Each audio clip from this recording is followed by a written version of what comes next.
Hello, everyone. My name is JD Calderon, and this is Indy Comics Explained yet again. I brought in a fantastic group of independent comic book creators. So please hit like, hit subscribe, share the video, let everybody know we're here. And one more time, I have on my favorite guest co-host on. There she is. I tell you about that thing coming back during the intro? Good grief. Oh, I hate that. And again, it's gone. It's gone. So, hello, everyone. My name is Daphne Lage, and I'm a cartoonist, illustrator, and comic book artist, self-publishing fantasy comics with this miscreant right here since 1992. I am known for the furry fantasy adventure that he also writes, Tall Tales, and my medieval fantasy drama, Eagle Raven, Heir of the First Unicorn, which you can read both online at my website, EagleWorks, EGOWORKS.com. All right, cool. Oh, look at this. And look who just happened to make a surprise appearance. Dun, dun, dun. Dun, dun, dun. Special guest star appearance. There you go. What's up, Tom? How's the show? It was good. It was good. I literally just walked in the door, set up the computer, plopped it down. I was like, I'm on time. Look at this. You made it. Nice. All right, good time. All right. So who are you again? I don't know. Okay, good. It's in the credits. It's in the credits. It's in the credits. There you go. It's right there. There you go. All right. Tom. There you go. Randy. Tom. Oh, hey. Hello, everybody. Randy Zimmerman here, Arrow Comics. Been doing this since, I don't know, the end of the 80s. Been doing all sorts of comics, as long as they're alternative and small press and fun to work on. So I'm currently writing sword and sorcery graphic novels that the great Russ Leach is illustrating, called The Atlantean. So, and the fourth one is currently at the printer, and yes, there it is. Look at, thank you so much. Fourth one's currently at the printer. Fifth one's currently deep into production. So just polishing up a little bit of scripting, and Russ is doing, he's already finishing pages, so it'll be great. All right, cool. Amin, how are you? Hey, how's it going, guys? Yeah, so Amin Amat here, mostly illustrator, but now I can say that I'm author of the Road to Oz comic book series, which is currently live on Kickstarter, but I've also done plenty of work in the last decade for IDW, Cinescope, Moonstone, and if Tom remembers, I used to bring him energy drinks at New York Comic Con. We used to exhibit there. So, hello. Hey everyone, happy to be here. My name is Paulie Wenger. I'm a writer. I've done 2 books so far, and we have a third one called Rat King number 2 on Kickstarter right now. So I'm definitely I think the newest one here in terms of getting started, but happy to be here with such a crowd. All right, cool. Happy to have you, Paulie. Mark. Hey, what's up? What's happening? I'm Mark Dudley. I'm the big brother / CEO of Imaginos Workshop, art director over at Shine Otaku Comics, do editor over there too. I'm known for my Afrofuturistic sci-fi joint known as Judafist 7 Deaths of the Yobi. It's Body Bags meets Ghost in the Shell. All right, cool. All right, I just want to pull this up real quick. This is from our regular. This is what a lineup tonight. See, this is what happens when we get rid of Jay. We can elevate the show. See, I'm just there. Right. And also, just for everyone to know, all the links to all of the campaigns and all of the websites are in the chat and the show notes as well. There you go. All right. So I'm hoping everybody did their homework. Right? Did everybody do their homework? I don't know. I'm asking. Tom didn't do his homework. I haven't done homework since the 8th grade. Homework. That we believe. All right. Well, the show, the show tonight is show and tell. So show me a page or a cover from one of your various comics that you've done over however long it's been. And tell me why it's so special to you. But I'm just looking for one page. It could be a double splash, single page, cover, whatever. You understand it? But one, just tell me why you dig it so much. You know. And Mark, Who you know how it what? works. Last man in, first man up. Ain't that about something? Man, please. She I get got, the I got the one for you. I got it. At the end of the day, this is my actual first page to the first Judah Fist thing that I've ever done. Let me find this monster for you. And I love it because again, it really did a lot to it really did a lot to help me in terms of my confidence, because I suffered big time from lack of confidence, stuff like that. But it helped me out a lot. It helped me kind of realize my strengths, my weaknesses, all that type of stuff. But so let me go grab it for you right quick so we can show it and tell it at the end of the day. Oh, good. Yep. I think it's in my colored stash. Oh, it ain't in my color stash. I know where it is. See, I asked him first off, hey man, skip me. That's where I can find it. all right, Randy. Oh, wait a minute. Oh, I got it. You got it, of course. I got it. So maybe a dog ate it. Yeah, the dog might have ate it. You want me to put it in the where you want me to toss it at? You want me to put it in the chat? It's a digital file? Yeah. You can either put it in the chat or you can share it. Okay, let me go ahead and share it then. I'll pull it up. All right, cool. Anybody else has something to share, you can just share it. There's a little box on the bottom with a plus sign. Yeah, You just click on that, hit share screen, and then just share it. And I'll pull it up afterwards. Well, when I get to you. Hold on. Let me find this thing. Yep, there it go right there on the window. There you go. Yep, this page right here. I'm a huge Ghost in the Shell fan. I like crazy backgrounds. I love doing backgrounds, unlike most artists. And so this was the first page that I ever finished, as it relates to putting out stuff for Judah Fist, because I've been doing role-playing game stuff for years, and I've been, scared to death, to put stuff out. But I just finally said, hey, just ain't nothing cool but to do it. And I did it. So the page means a lot to me. It came out really cool. The funny thing, though, that you had another colorist at first, right? Mm-hmm. My man was trying to be super experimental and it wasn't working. And so one of the other guys who was working with us, this was actually from our first Kickstarter. So one of the guys who was working with us recommended his friend, and boy, she came through, got gangbusters, man. And then she basically built a career on that. But she might have, hey, Whitney Cook, Tom, did she do some work for you yet? Oh, tons of work. Yeah, Whitney Cook. Yeah, this is her first work. Oh, She did. cool. Whitney Cook color this page for me. Yep. Yeah, I really like the lighting. Like you can see the floor, the way it's lit differently than the rest of the room. Like you tell there's a direct light, and then it fades out into the rest of the scene. I mean, it's really hot. So this is the love of my life. All right, cool. So I mean, if this has already been released, what issue is this for? Like, Yeah, this is, we did this in our first Kickstarter for this anthology we had called Imaginos Plus, and that was the backstory in Imaginos Plus. Okay. Yeah, Right, this cool. is what led it all off. This is actually chapter 10 of Judah Fist. So I started with chapter 10. Gotcha. Yeah. All right, very nice, very nice. Are you gonna reprint this in the next book? I've actually reprinted it in a source. I did a source zine recently, and I reprinted this, and I had some pages from another thing I did. I reprinted. So I'll be, this will be when I come out with, when I get the volumes done, this will be in the volumes too. So in its right, proper place. Gotcha. All right, cool. All right, very nice. I like it. All right, Randy, what do you got?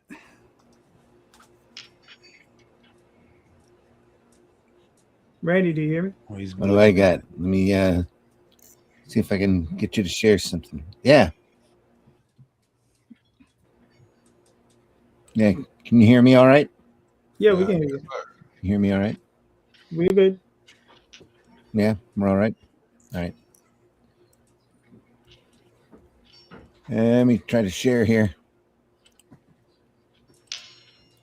How about that? Nothing yet. Maybe you have to take down the share that's up already. Yeah, Or- you have to Yeah, disconnect the just one. nuke that share. Yeah. Oh, I see Randy's.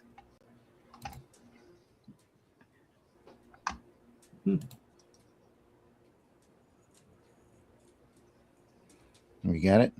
There we go. No. That's not it. There's a copy of the no, it should be the cover for Flint Comics number That's what I'm seeing. 52. That's what I'm seeing. Yeah. Yeah, I'm that's seeing what I'm it in the comics. saying. Yeah. Comics 52. Yeah. No, I can see it. Can you see it? It has the shop rat Really on proud it. of that. I painted that cover. Really proud of Right. it. Okay, Yeah, that's it's got dope. the shop That's rat dope. on it. Yeah. Yeah, really proud of that. Painted that cover. Come Oh. out exactly the way that I wanted it to look. Whoop, there it goes, and it's gone. Oh, where it goes, So- and it's gone. Yeah, hold on. Yeah, Where? it's gone. And it's gone. Is Rosario running this show tonight? What's going No, on? no. No. They Yeah. friggin' StreamYard updated, My and hands it's are- like, and I don't know where anything is anymore. Oh, it's been a mess for a while. Yeah. Ooh. Ooh, I like that. But yeah, I did this monthly paper for a while in my little home county called Flint Comics and Entertainment. Had comic strips and stuff in it, and I painted this cover and was just especially proud of it. Real happy with the way it turned out. It's not very often that I do something that it turns out looking exactly the way I wanted it to look. So pretty proud of that. It was pretty awesome. And how many issues you did that for? 100? Yeah, did a full 100 Yeah. issues of it. Wow. Had all Okay. sorts of comics and comic strips and just anything that I thought anybody would want to read. And that was Yeah. what? Was that weekly, monthly? No, it's monthly, pretty much monthly. Towards the end, we were bi-monthly. It was advertiser supported, so we were able to give it away for free. We had a set of newspaper boxes set up all around the county. You could just walk up to the little, if you were going into your like local restaurant or whatever store where you see those little freebie publications there in the breezeway. Just you pick up a comic paper once a month. There for a few years. Like I said, we ran through 100 issues. We were doing okay until the water crisis happened around Flint, and a lot of the mom and pop advertising dollars just dried up into nothing, and we had a really rough time getting by. And Gotcha. But you ran it for 10 years? almost not quite 10 years. We ran 100 issues. So So about 9? yeah, about 9 years. About 9 Oh, years. but still, though, 100 issues is impressive. Exactly. Really Yeah, proud Yeah. of it. Yeah. Yeah. All sorts of articles and stuff. Some local, opinion pieces. Had a guy that was really big into the local cryptids and local monsters in the state, and had a column in the paper. It was a lot of fun. It's a lot of fun stuff. He ran Popeye and Flash Gordon, and found a bunch of local strips and local guys that were really good. Ran strips through, and it was just a lot of fun to do. Very nice. Amin, you're up. Yeah, I got one. Share screen. Really? That's good enough.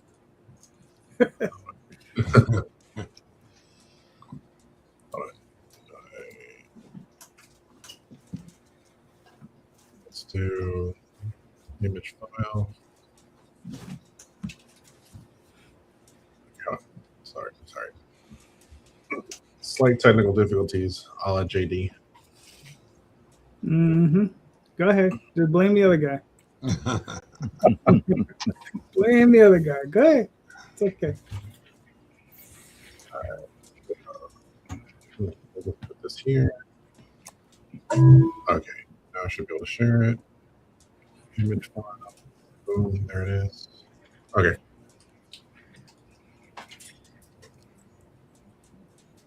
Show up? Oh, there we go. Yeah, it showed up. Yeah. This is from the first book of Road to Oz. Yeah. That one. No, while I'm sharing it, for like shameless plug, obviously, but in this particular case, it's because it's one of those times where what you had in your head came out exactly the way you wanted it to come out. The colorist on this one, whose name I totally forgot, he'll kill me. I mean, he did a really great job of like pushing it to the next level, and I think the impact of this page was so much that it's now part of a collection at the New York Public Library. Oh, cool! Very nice. Yeah. Very nice. Yeah, but this is just like everyone else has been saying, just kind of like taking a leap of faith on your knowledge and your skill set, and just really just pushing yourself to another level. And now I have to ask, how did you end up with this piece as in the collection of the New York Public Library? So there's a librarian from the University of Puerto Rico that he's been doing a compilation of all comic book stuff from Puerto Rico and Puerto Rican artists, yada yada yada yada. So he's been digging stuff from all the way back to like the 1920s, 1910s, and we've been good friends. And he wanted to do some sort of collection of artwork so it never gets lost. And so he had old stuff, but for all the newer artists, he reached out and says, "I know." I mean, he's kind of like, "Yeah, so if you have any artwork you want to send over, you're never going to see it again." I'm like, yeah, and I won't be able to sell it either, but okay, fine. So I picked this one, and I figured, you know what, if this is going to be out there and for at least until the day after tomorrow occurs, then sure, why not? But not anybody can see it, so it's not going to be just like where just the collector would be able to see it now. If you go over there and you ask, you can see this and like 3 other pages that they have. Oh, so it's not like it's on public display. No, they have. It's literally kind of like this whole like Fort Knox sort of scenario that they have. So you can request it. They'll take it to the back room, which does not sound as cool as it is. And literally, they give you the gloves and they bring out the artwork and the books, and you can take a look at it and for as long as you want. But you can do that with pretty much anything that they have in the New York Public Library collection. Yeah. Cool. All right, cool. Very nice. Paulie, you're up. Cool. Let me share my screen. Let's see. Share screen. Great. Allow share screen. And I don't want to share the entire. Hold on. Okay. Let's see if that works.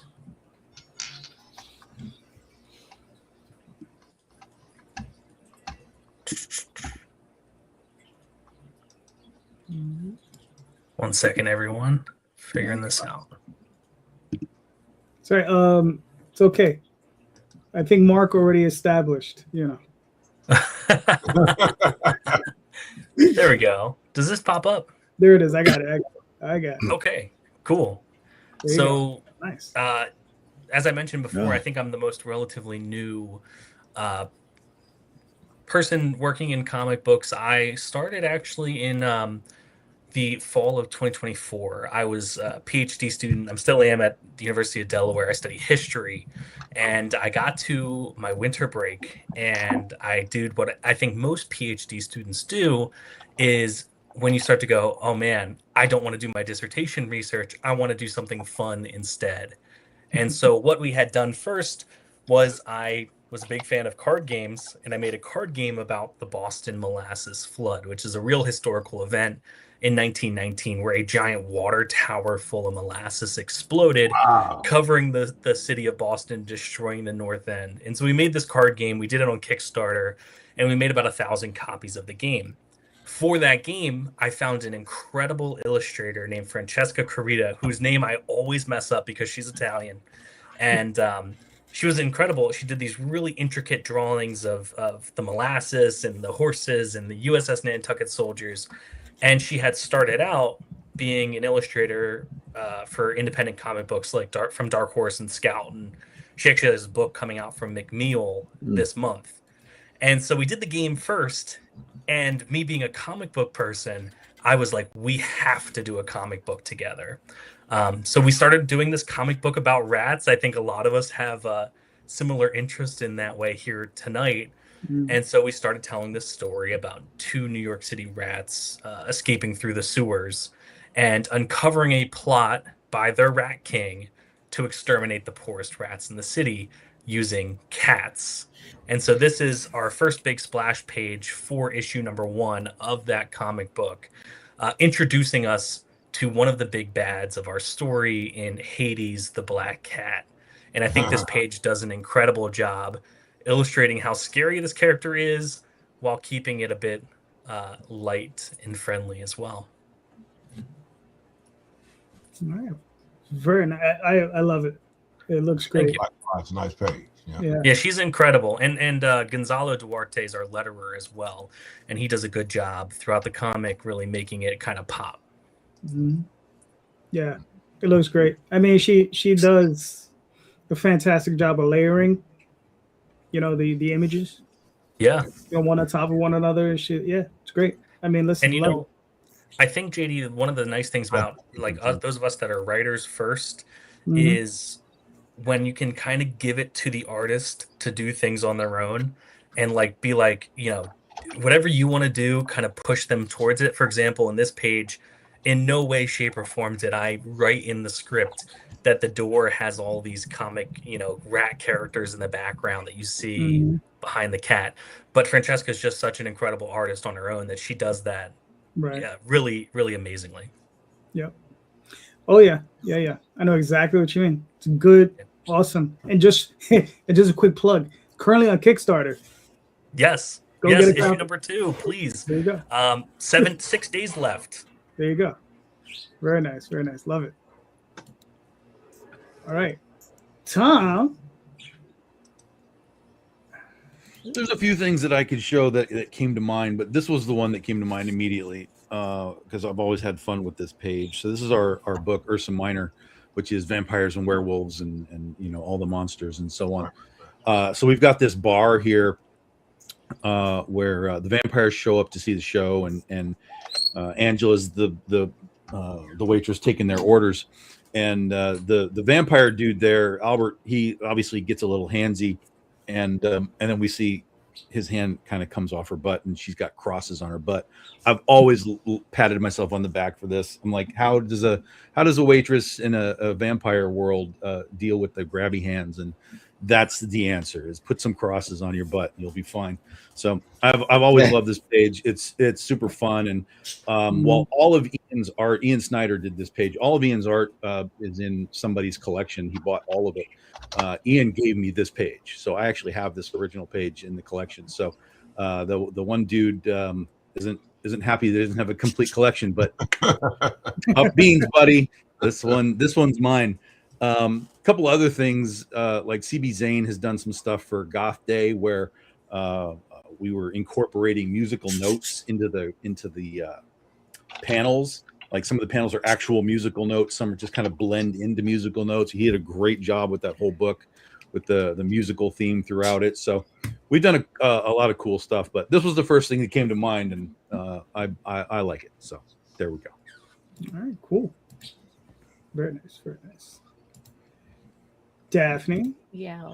Okay. What do you got? What do you got? All right, let me. I don't want to get technical difficulties. Oh no, not at all. Hey, Not at all. It's right here. It's right here. Oh. It's right here. Right here.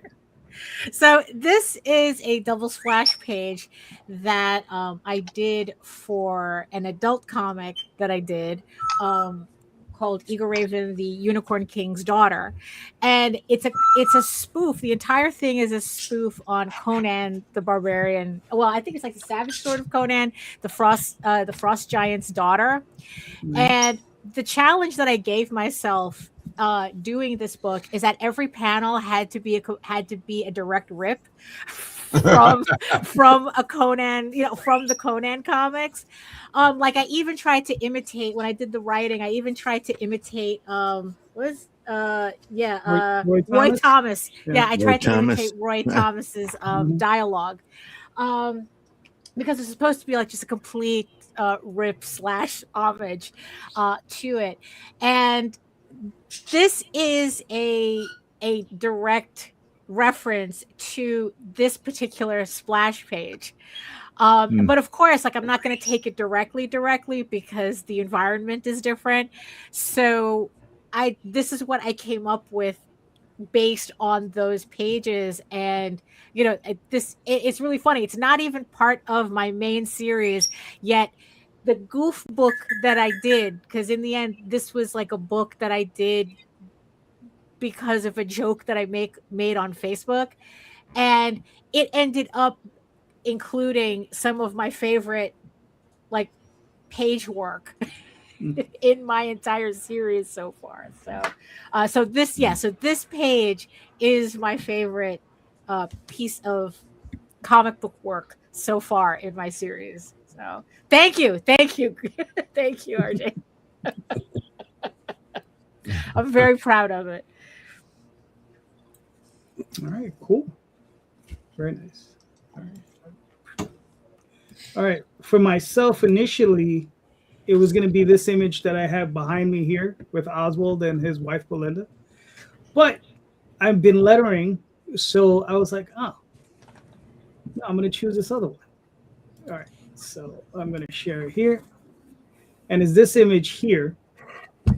And the reason I chose this image is because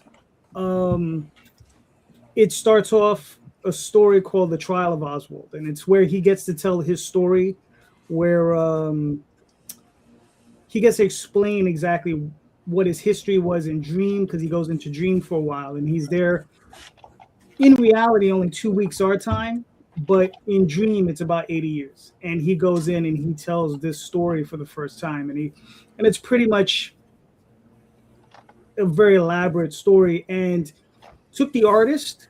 He's still not done. He's almost done. About 2 years to complete it. It's going to be about 180. It's going to be 189 pages when it's finished. So it's one pretty sizable graphic novel when it's going to be done. But yeah, I mean this and this particular image was illustrated by, and of course I always forget the guy's name. Where is it? Oh, Rodrigo Rocha. And he's done work for like IDW and Boom and a couple other companies. I just saw him on Facebook one day, and I was like, and he was just like, "Hey, I'm looking for work, blah blah blah." And I just contacted him, and he did this cover for me, which I thought was really neat. So, because not everybody can capture Oswald, right? And that's always been the hardest thing. Not everybody can capture his characters. So I just like this one. I got him working on a second one, but he does take his time. But that's that's par for the course, I think, for some artists. When he showed me this piece for the first time, I asked him, it's like, oh, so when did you start getting published by Dark Horse? Right? I was just like, but that's just the feel of his work. Because I saw it and I was like, oh yeah, this guy could do it. So I hired him to do a cover. And then, like I said, I'm hoping I could get him to do all 9, because I broke down the story to 9 issues. I'm hoping he can do all 9, but we'll see. I'm sure I'll get at least 2. Oh, look at this. Jay showed up. Huh? So Tom's not supposed to be here. He's here, though. Oh, boy. Jay's on the road somewhere. Bro, be safe. Pay attention to the road. Daphne. Yes. You're up. Oh, okay. So this has more to do with I guess like storytelling rather than art, but I guess we can figure it out. What random fact made you go down a rabbit hole and you eventually decided it needed to be incorporated somewhere in your story?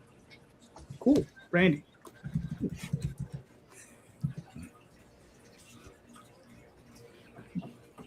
All right. Randy, you there? Can you hear us? Yeah, I'm here. Yeah. Did you get the question? You're up. No. Oh, okay. What was the question? Okay. What random fact made you go down a rabbit hole and you eventually decided it needed to be incorporated somewhere in your story? Huh. Like you never thought about it until that one moment, and then you're like, I gotta use this. I don't know. Maybe you should pass on me for a minute. Let me think about it. All right. I mean, can you handle it? Yeah, I can handle it. Okay. For me, it was the dust storm from the Dust Bowl. That became as I was doing research. It's like I kind of knew that the story was going to take place not in Oz but over in Kansas, but it was like a present day or whatnot. And I think I fell into the rabbit hole known as the Ken Burns The Dust Bowl documentary. That was 2 hours of about 75 hours that were but it was worth it. That pretty much got me into that, and then reading books about the Dust Bowl and reading all sorts of stuff about the backstory, and that helped fill in a lot of the gaps that I had in my story. It was like, cause effect and intentions. But it was, and it's pretty much starts in the very first page, so from it's a character. All right, cool. Paulie, what are your thoughts? Yeah, most of what I do starts out by rabbit holes, both in my professional life and in comics creation. Rat King, my comic book series, comes from Rat Kings. I think most of us might be familiar here with what exactly a Rat King is, but this dates normally to about the 16th century, normally during plague times, when there'd be so many rats going over top of each other that their tails would get put into a knot, and there'd be about 8 to 10 rats, and they would be considered a squirming mass known as a Rat King. And I had heard about this for a while. I mean, this pops up in the Nutcracker, it pops up in a bunch of media and other places. But I became really fascinated about it, using that idea of a Rat King to tell the story of democracy, rats coming together to become one, overcoming monarchy or a Rat King. So like the Rat King in my comic book is just a big rat initially, but kind of a spoiler, throughout the story, my protagonists are going to have to work together to overthrow that Rat King and create their own kind of society. So, I mean, unfortunately, being a historian, everything I do is history oriented, and that's just one of the things I got to deal with. Yeah, very nice. I mean, listen, a lot of holes, a lot of rabbit holes. Yeah, for sure. Mark, what are your thoughts? I'm big into esoteric stuff first and foremost, and I'm huge in Octavia Butler. So when I read Parable of the Sower, she talked a lot about this religion that one of the characters made called Earthseed, right? And so Earthseed made a lot of sense for what I was trying to do. This is when I was transitioning Utifus from a superhero comic to a sci-fi comic, right? And so Earthseed, it just talks about different understandings of God and stuff. And I also start getting into, again, another esoteric rabbit hole, dimensional states of being, 7-dimensional states of being. So I start getting into that in terms of the power levels of the character or the ability levels of the character and stuff like that, right? So you got like first dimensional up to 7-dimensional, stuff like that. So that rabbit hole really helped me to move it better from sci-fi. I mean, to sci-fi from superhero stuff. All right, cool. Randy. Well, you got to look at rabbit holes. I think last rabbit holes I went down was some native mysticism. Been reading a couple of books about the beliefs of the indigenous people. It's added a couple of nice elements and a really good story for the Atlantean for number 5. So does that count? But Yeah, that's perfect. Yeah. kind of an interesting little, rabbit hole that led to this, that led to that, that's led to a story. Yeah, it's good. All right, cool. Tom, what do you got? So I'm sure there's things that I'm forgetting, but the only thing that's coming to mind really was sort of a required rabbit hole, because we had the context. I had the context of a idea. I had the seed of an idea that I told to Ryan Kincaid one time. And the seed of the idea was basically a gender bent headless horseman. And I was like, well, how do we, what's the hook of a gender bent headless horseman? Like who lost their head that would matter to anyone? And then it immediately snapped. I was like, oh, Jesus, Marie Antoinette lost her head. So we could have this story where, you know, she comes back from the dead and goes and gets the guillotine that cut her head off, and off we go on the story. But but at the same time, I was like, okay, but how do we bring her back? Like what's our supernatural element? And I didn't want to just be like, oh, we found her head and we've got her skull and now she has to do what we have to do. It's like magic. Yeah, yawn. I don't want any of that. So I'm rolling along. No. Yeah. So the rabbit hole that I went on was sort of a required one, but it was one that I hadn't expected to ever find, which was finding actually the transcripts for her trial and execution, which you can find them online.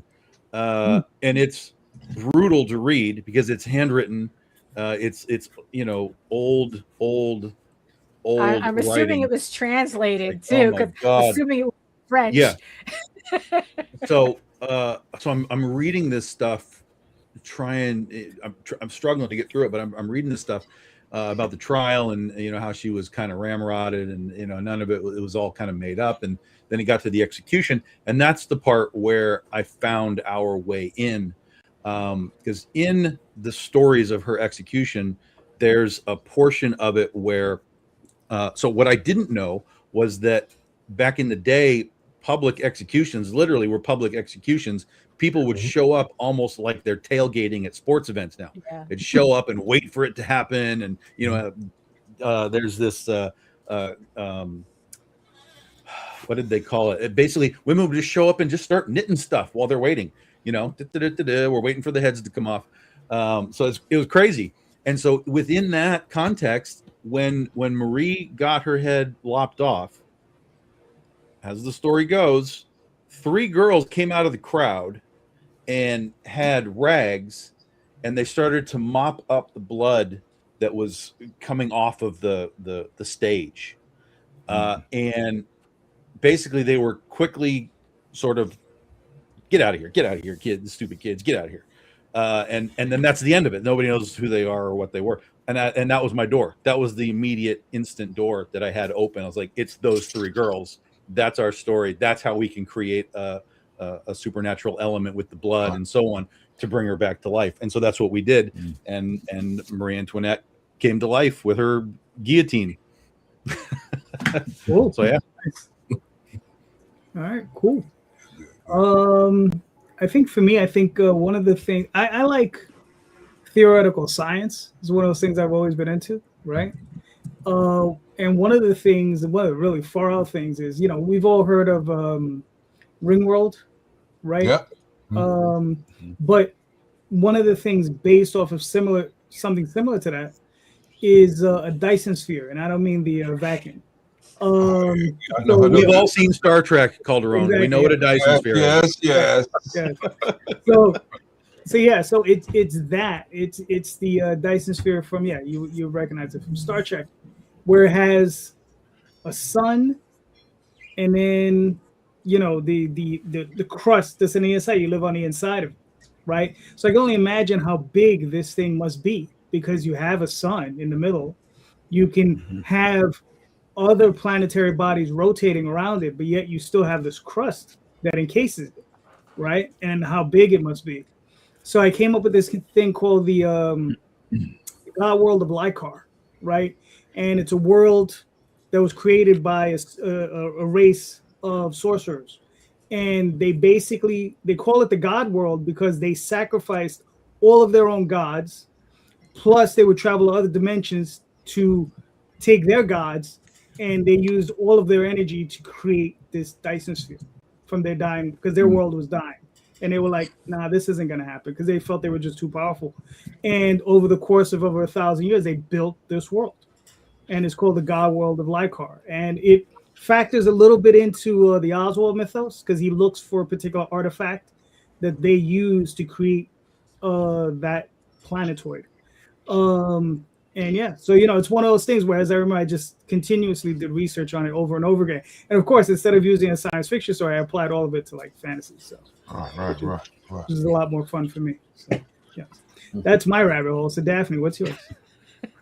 Well, there was this interview. I forgot the author. I don't know if it was Ursula K. Le Guin or Ursula Vernon. I don't remember which one, or if it was even either one of them. And I just remember in the interview, they had said that the first thing that they look for in a fantasy story is what your medieval city's sewer system looks like. And they had said that if you have no mention of a sewer system, or then she says, I can't take your story seriously because it tells me you didn't think it out. You didn't think it through. And I always thought that was like really stupid, that it's like, well, no one's going to write a story. You're not writing a fantasy story about medieval toilets. So why would that be like, a hard line to cross, Until one day I was drawing out a map of a house that I was going to use as like trying to figure out like my panels. And I got to the part where it's like, well, where would the toilet go?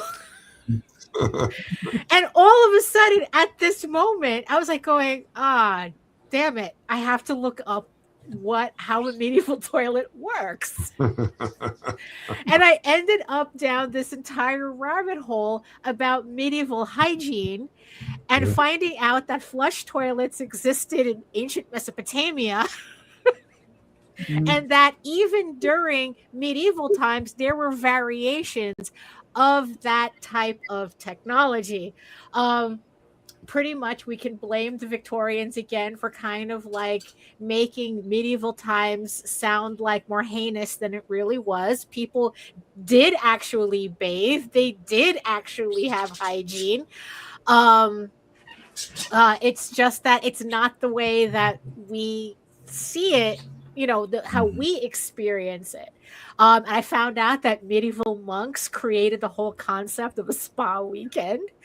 And it was just like all this crazy stuff. And it's like, and the more that I took that information and then combined it with kind of like, how to make a compost toilet, that I was able to mash that information together to kind of like come up with a somewhat realistic medieval bathroom to the point where it's like, look, I did all this research. I had to think about this a little bit too hard. I'm going to mention this in my story somewhere.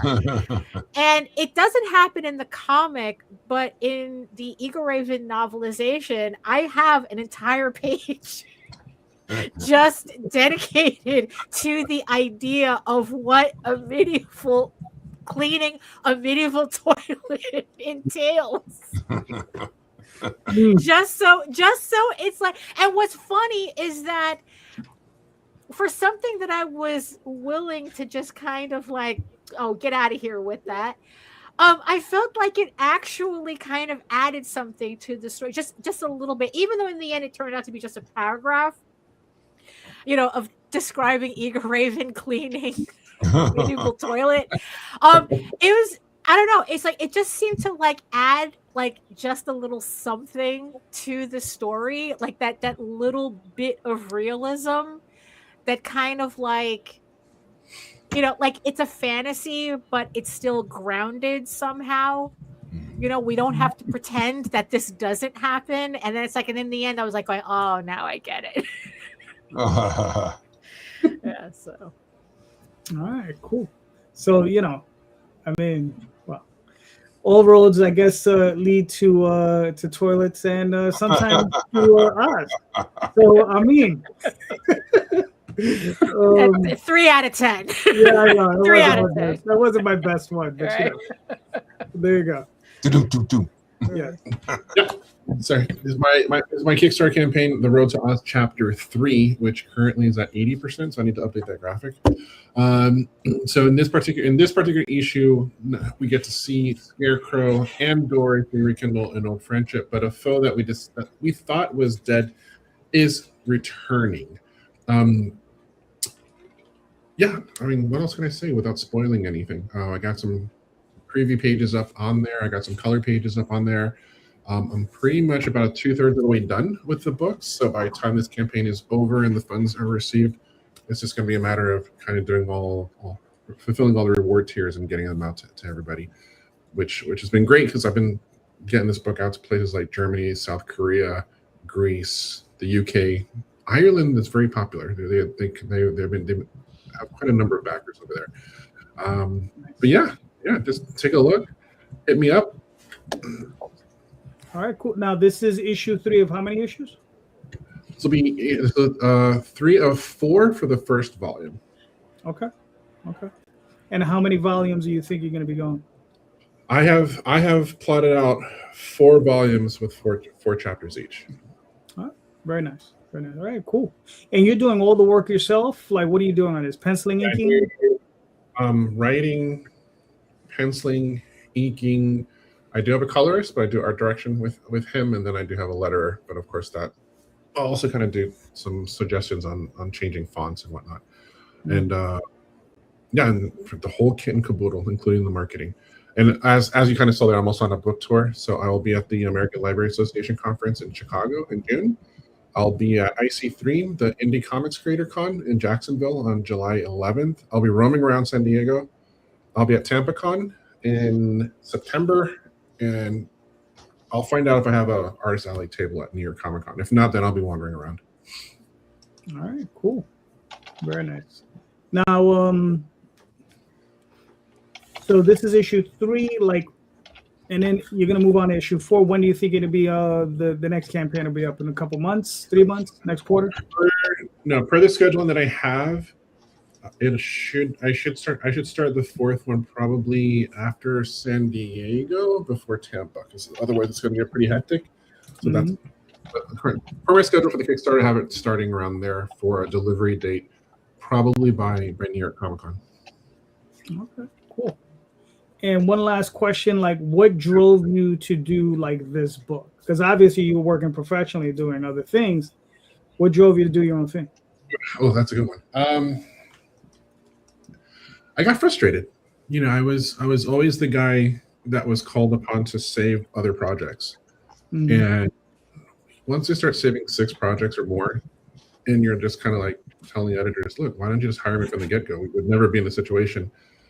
I think that, and also just kind of seeing, the older peers and colleagues having all sorts of issues trying to get work later on in life. Mm-hmm. And I figured, what? The best way to do it is just have something that's mine. And it took me a long time to figure something out. And I think out of nowhere, just started drawing this version of Scarecrow and the girl. And I figured, okay, this might be the start of something. Let me look into it. And then that led to the rabbit hole with the documentary. And then I think I was reading a book by John Truby about 22 steps of storytelling, which is a complete lie because it's 22,000 steps. But it helped. And that kind of helped me kind of really bring it together. And I think, and then icing on the cake was really going back to Power of Myth by Joseph Campbell and really getting into that and kind of fleshing everything out. All right, cool. All right. So listen, very nice. You're, like you said, you're 80% funded. You got another, you're down to 2 days. So everybody go pick up this book. There's an awesome book. Go pick it up. Very nice. All righty. Let's see. All right. I'm not even going to try because this book is too awesome to try. The Rat King. Paulie, do you want me to play the video? No. You don't have to play the video. It's all good. I'll just repeat basically everything I say in it, which is we're in issue number 2 of 5 of Rat King, and where issue number 1 left off was a little bit of a cliffhanger, and so we get to meet a few more characters in issue number 2. And of course, knowing me, I love frogs, so we get to see some of the the nasty critters you can find down in the sewers of New York City. So they have only about a week back to get back to the Rat City, so hopefully they can make it along the way. And one of those characters that you meet, you'll see in that page right there, which is one of our main characters' older sister named Penny, who's a little bit rambunctious and likes to gamble and have fun. All right, cool. So now, Paulie, what inspired you to do this? Like why rats? Why New York City? Why the whole thing like that? I know you said the thing about the rats gathering themselves together, but what I mean, because what was the other thing that inspired you? It's so interesting. My first comic that I did with an artist named Tomas Ira. I always mess up his name. And it was a horror comic for Afterlight Comics in the UK, which is a publisher that mostly does horror. And I just wanted to go in a completely different direction and do something that's more for not really a young audience, but a younger or more fun, I guess, audience. So I get to tell jokes. I get to be a little more friendly. There's no real blood or anything in this book. So it's something where I thought to myself, here's a book that I can do to tell a story about maybe a little bit about politics today, while also making it a fun and engaging story for younger people as well. All right, cool. Yeah. And this is issue 2 of what? 2 of 5, and issue number 3 is already drawn, colored. It's not lettered just yet, but issue number 3 is already done as well. Okay, cool. Very nice, very nice. Now, just out of curiosity, so you're going for your doctorate? Yes, I'm at the University of Delaware. I study history. Surprisingly, I actually study the history of prisons. Which can be a little bit dark at times. And so it's been kind of fun to get to tell a more fun story about rats and them eating fun food and fun things popping up along their journey there. So I can get away from my research of just despair and sadness all the time. Okay. Because, it's funny. I was going to ask you, how does this play into that? Yeah. Right. Maybe as the opposite. Right. Well, but that's pretty cool. You have this release. I have joy in just my don't life. tell my advisors. Don't tell my supervisors that I'm not doing dissertation research. Right. Very nice. All right, cool. I mean, and all right. So, and beyond the 5 issues, do you foresee more issues coming up, or are you gonna just leave it at the 5 and cap it off? Well, the one thing I really want to do, being a history person, I think was it Tom earlier who mentioned Marie Antoinette. Mm-hmm. This is set in New York. I would love to, if this does well and we can find someone to do a graphic novel format, I would love to set one in Paris and do a faux French Revolution. Okay. But that's all way down the line, so maybe one day. Okay, cool. Listen, man, the book is great. I got the first issue. I'm looking forward to the second one. So yeah, man, great stuff. Beautiful artwork. Story's a lot of fun. You got 82 backers. You got 6 days to go. You pass your funding goal, but like everybody else, you can always use a little bit more, right? Thank you, JD. I appreciate it. Yep. So everybody, go buy this book. It's a great book. Thank you. All right, cool. Where are we? Oh, this guy. Which guy? This guy, Judafist.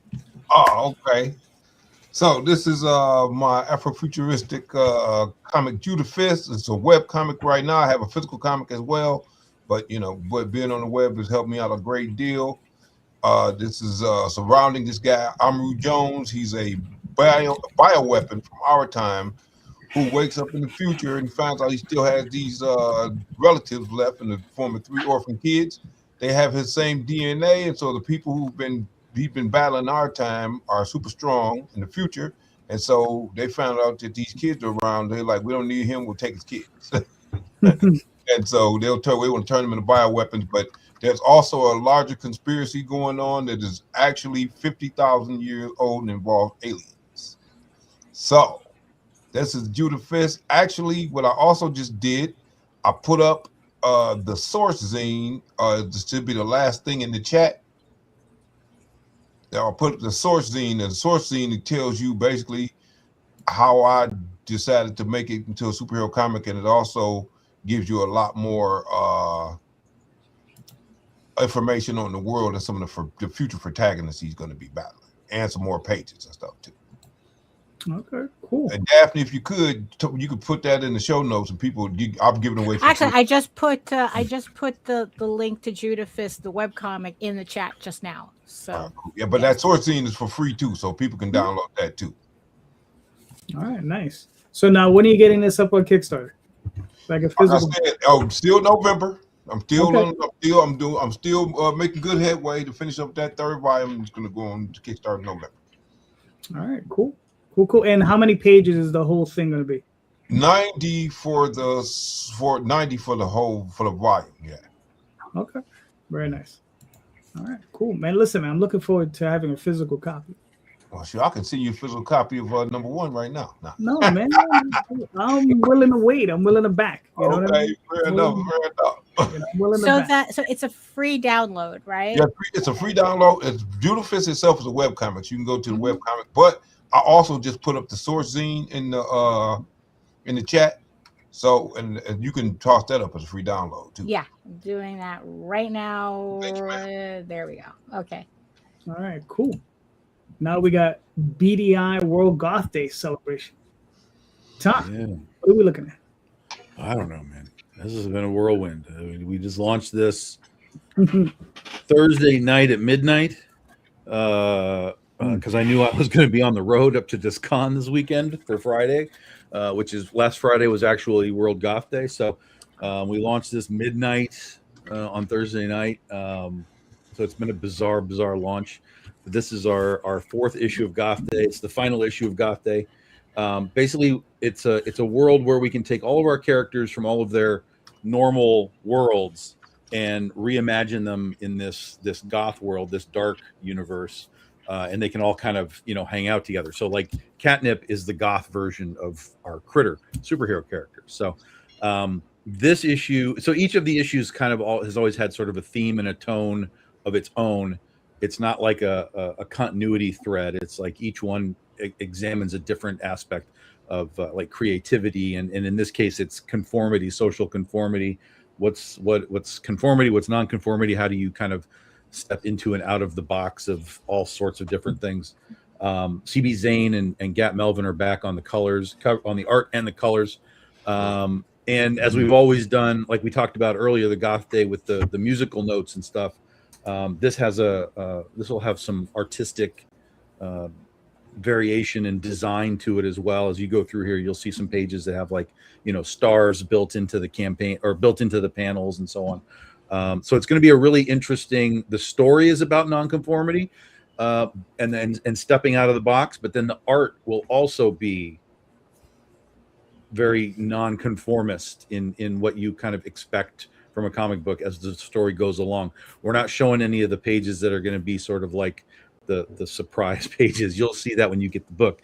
But CB and HDE, they're going to have to be doing some stuff with the art and the letters that is not your normal comic book. And I'm excited to kind of be able to push the boundaries of what we're doing artistically. So this will be the last Goth Day issue. If you, like I said, if you haven't read any of the previous issues, you'll be fine. You can grab this one. It's a story within itself, but all the 3 previous issues are also available. So you can get in and catch up on the whole thing before it's gone. Lots of cool variants. Mike Crome, Mike DeBalfo, Lene Dye, Narcelio Sousa. Our special spotlight artist you saw at the top was Stefan Sejic from Sunstone. That's a big bucket list work with that guy off my list. New artist Zach Raw right there. So yeah, awesome covers. There's variants, there's foils and metals. If you like that stuff, you can get those combinations. We have a mystery box for you that has a variation of the Stefan Sejic cover. There's issues 1 through 3. You can get all the covers in one big easy combo. And then there's a bunch of Big Dog Ink stuff. Catch up on things that you may not have tried out.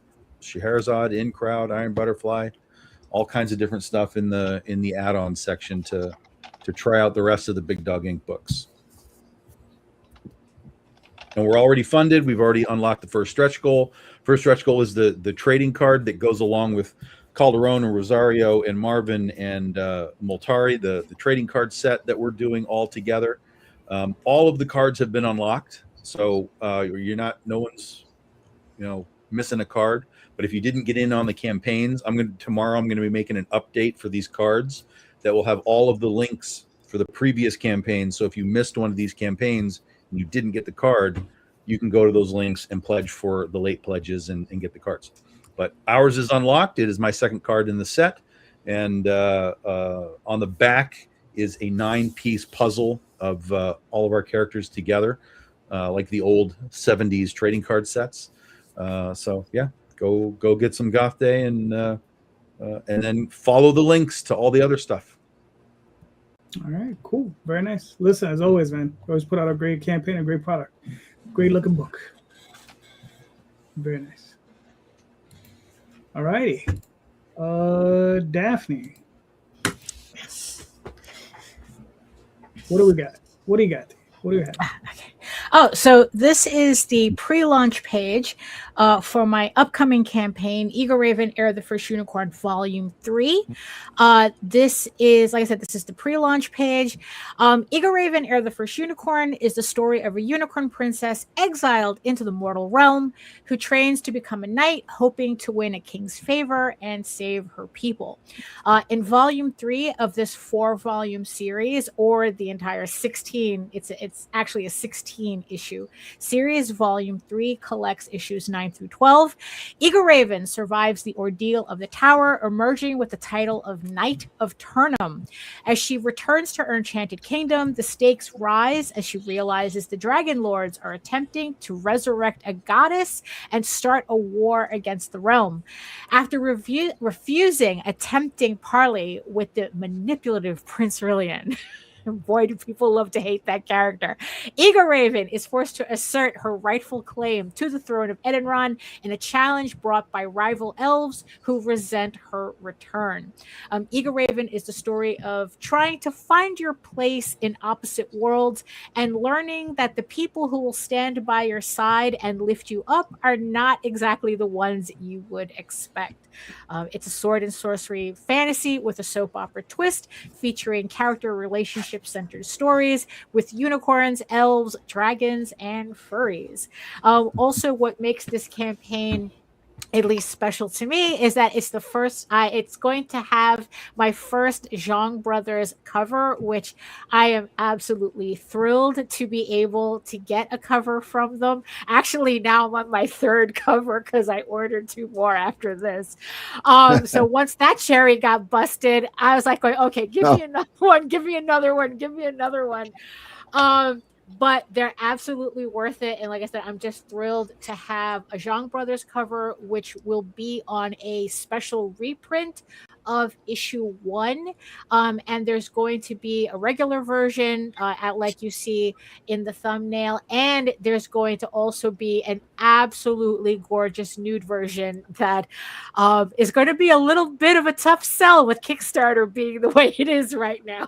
So, but it's still going to be there. So, so this is Volume 3. And for anybody who missed the previous campaigns, I'm going to have Volume 1 and Volume 2 along, also available on this campaign, along with some of the previous issues. So nobody's missing out on anything. So like I said, so it's on pre-launch right now. So if people, want to hit that notify me button, so that Kickstarter will send you an email when my campaign goes live, most likely sometime next month in June. I just haven't decided what day yet. All right, cool. Very nice. Everybody, go hit that notify button. All right, cool. I'm going to pull up my campaign very quickly, run through it, because we're down to the hours. So this is the Oswald Chronicles, a country night in New York City. Oswald is telling the tale of a young lady. Her name is Anna. She's the one on top of the chicken. So Anna is a country knight, and she's what's called a Chalcedon, and they live all throughout the United States, all throughout the world. But this particular race, they live alongside of the Fae. Humans can't see them. Oswald can see them. He can interact with them. He does interact with them quite frequently.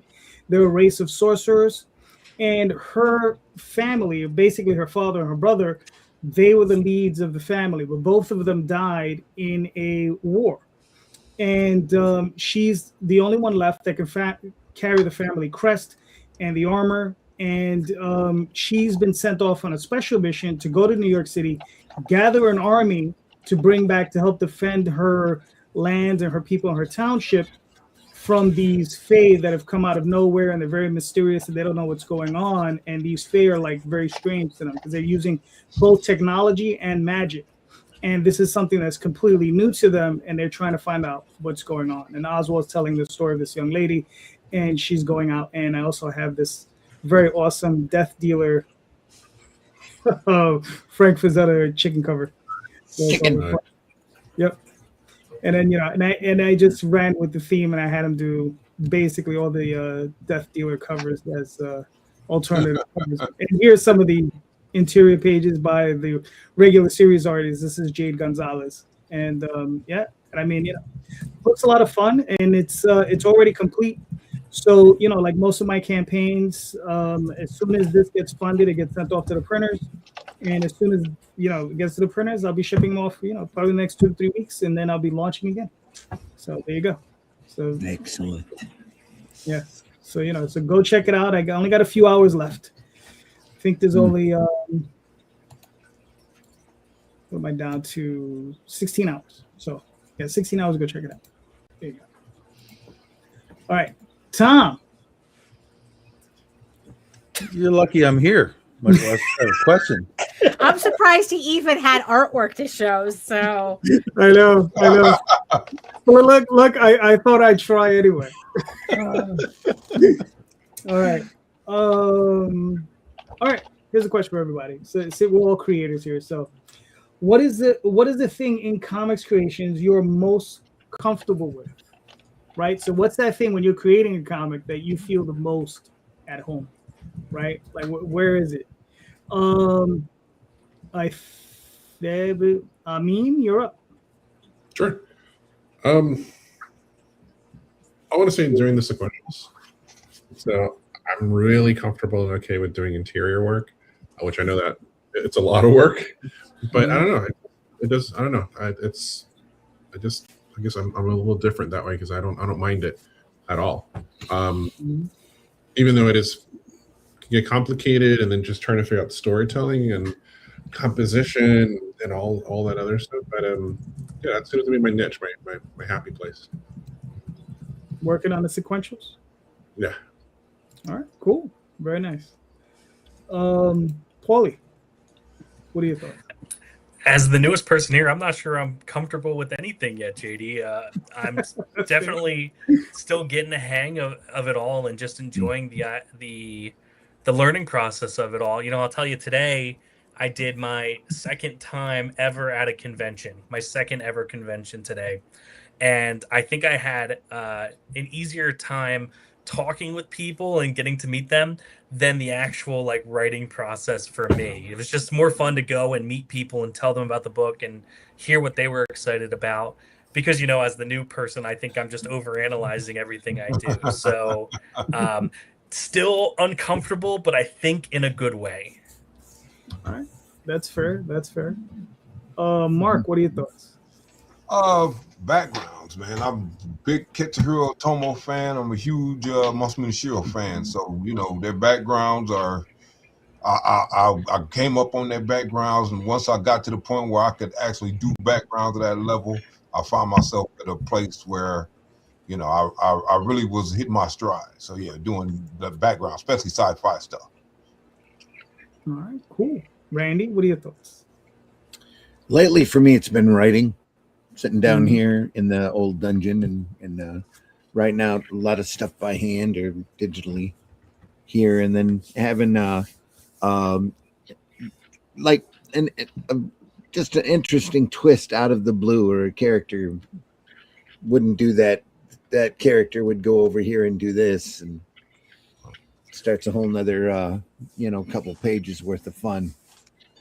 So it's been a lot of fun, And I think I've said it on here before. The writing the last couple of years has been real eye-opening for me on these stories with the Cull and Brule. It's been a lot of fun. So been good. Cool. Tom, what are your thoughts? I definitely, and I kind of thought about this just recently. I'm definitely comfortable with art direction. Like when art comes in, if it's not right, I'm okay telling them it's not right, or it needs a fix, or it needs to this, whatever. Even when Stephen turned into Pete his roughs, I was like, well, and immediately I thought to myself, what are you doing, moron? Like this is Stephen. He knows what he's doing, but I sent the message anyway. And he just messaged back. He was like, oh yeah, that's what you're talking about. Okay, cool. We can do that. That's no problem. And so it's sort of like it's maybe it's problematic, but it's emboldened me now. It's like I think I know what I'm doing. When I can tell a professional guy who's like this star, like, hey, I think that's wrong, and he's like, yeah, we can fix that. That's no problem. I kind of feel like I've always sort of had a handle on the art side of things, like what it's supposed to look like, how it should look like. Just over the years, I don't, and I've talked to other people where they've asked me, like, what do you think of this? What do you think of this? And I'm like, oh, well, immediately I see a problem. I see a thing. I see this, the perspective, something's off, whatever. And they're like, oh yeah, I saw that too. And I'm like, well, just tell your artist he's got to fix the thing. And they're like, well, he doesn't like to do edits. And I'm like, yo, you gotta nip that in the bud right now. No way. Well, if he had done the panel correctly the first time, he wouldn't have to do edits. Yeah, right. And there was another guy, I'm not going to name it, but there's another colorist that we just started working with, and he turned something in, and it was not right. And he kind of gave me some attitude about it, and I was like, listen, edits are part of this game. You're new at this, so I'm letting this slide. But I was still in the, editor mode of like, listen, you can do this, or I can give this to somebody else. So it's your choice now. And he was like, okay. Well, tell me what you need. And we went through it. There was a few little, back and forths, and finally he got it down. And I was like, yes. See, that wasn't so bad. Wasn't that hard. It didn't take very long. It was easy steps. And he was like, yeah, you're right. And I said, so I'm going to give you another one, and then we'll see how you do. And the next one came through, and it needed some edits again. But again, it was all just sort of fine tuning of things. And he was great. It was like 4 or 5 back and forths. Yep. You're done. He was like, oh, this is great. I was like, yeah, see, it's easy. Just listen, fix, finished. So he's great. I think he learned something really fast, which is awesome. And he's going to get more work. So it's great. Look, I'm going to tell you this right now. I write 3 edits into the contract, and I tell them, don't let me have to fix it myself, because I'm going to make you look stupid. Mark's the tough boss. He's like, all right. Just saying. I've been through what you've been through in terms of like people yapping about making edits. I'm like, okay, but he's 3 edits in his contract, and don't let me have to fix it, because if I fix it, you're really going to look dumb. Nice. All right, Daphne. I think, to dovetail off of Randy, it's like I've been finding myself enjoying the writing process, like really like enjoying the writing process more. I've been like translating my comic work, Eagle Raven, into a novelization, and put like having to think about the story differently. I find that I find that I'm able to do a lot of things with the story that I couldn't do in the comics. So because of that, I find the process incredibly enjoyable, to the point where it's like, after this series is done, I'm not sure if I'm going to be doing like more comic books of this length anymore. Like, probably after this series, these 16 issues are done, I'll probably just stick to like doing shorts or something, like 1 or 2 issue shorts, and if even, and then just writing prose for everything else. But when it comes to the actual comic, I think that when I'm lettering, I think lettering is my favorite part of the process, because I think that I really enjoy that. And because it's kind of like, it's signaling to me that I'm at the place where everything starts to come together, where all the work with the art is finally at a place where it's beginning to come together as a comic. And I really enjoy lettering. Like, that's really where I'm in my zone on lettering, because it's like, okay, this is where it's all coming together, and I enjoy that part. So it's split between writing the prose version of the comic or lettering I guess, but letters. That's the common denominator there. It's the letters. It's the typing. Right. All right, cool. For me, it's getting lost in the world of my characters. Right, that's the place I feel the most comfortable. It's when I sit down and I'm so immersed, the rest of the world is gone, and I'm just sitting there, and I'm in a free flow state, some kind of like dream state of just writing and, just in that world. Yeah. And I think that's the place I feel comfortable. That for me is definitely the place of my most comfort. So, yeah, and the place I enjoy the most. So.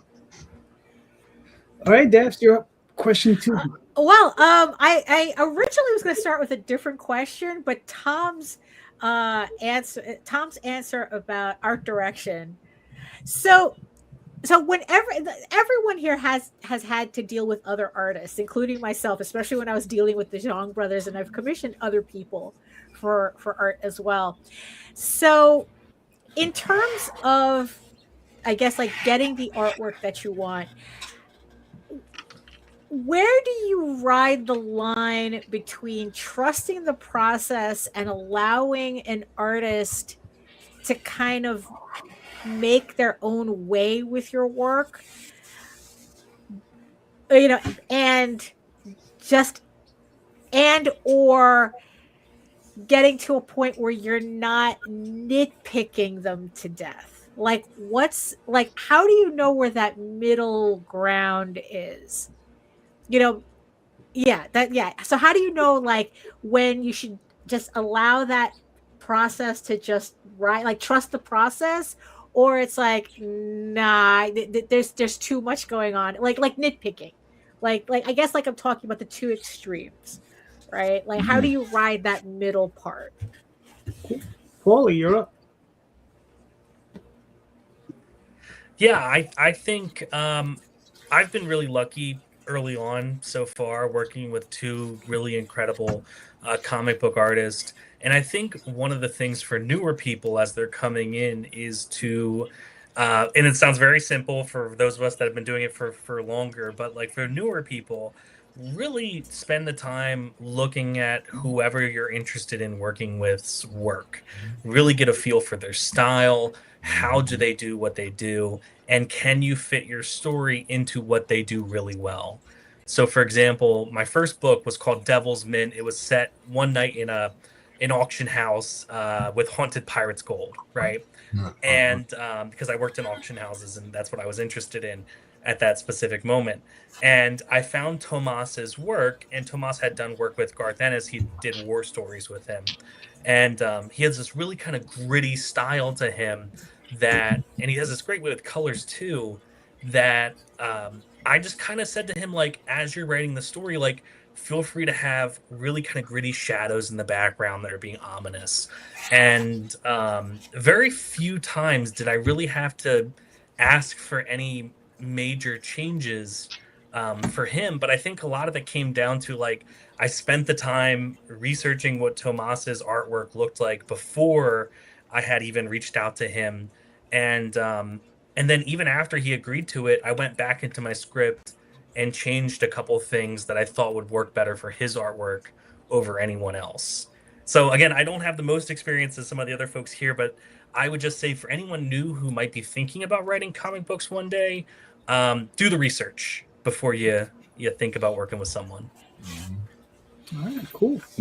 Mark, what are your I thoughts? don't know, I'm like Paulie. I've been doing this for a long time. I've been doing this. I've been doing this since you and Daphne was doing it. So I vet people hard. You know, being an artist and being a writer, it's like, look, you know, I've heard every excuse in the book, and I'm like, you know, I kind of like I said, I come from role playing games. So those guys, Palladium Books, who I've been working for years, man. So Kevin Symbieta, he's hard. He's a hard art director. And so, you know, I've been hanging out with him for a long time. So I've become kind of a hard art director. So I look for certain things in people.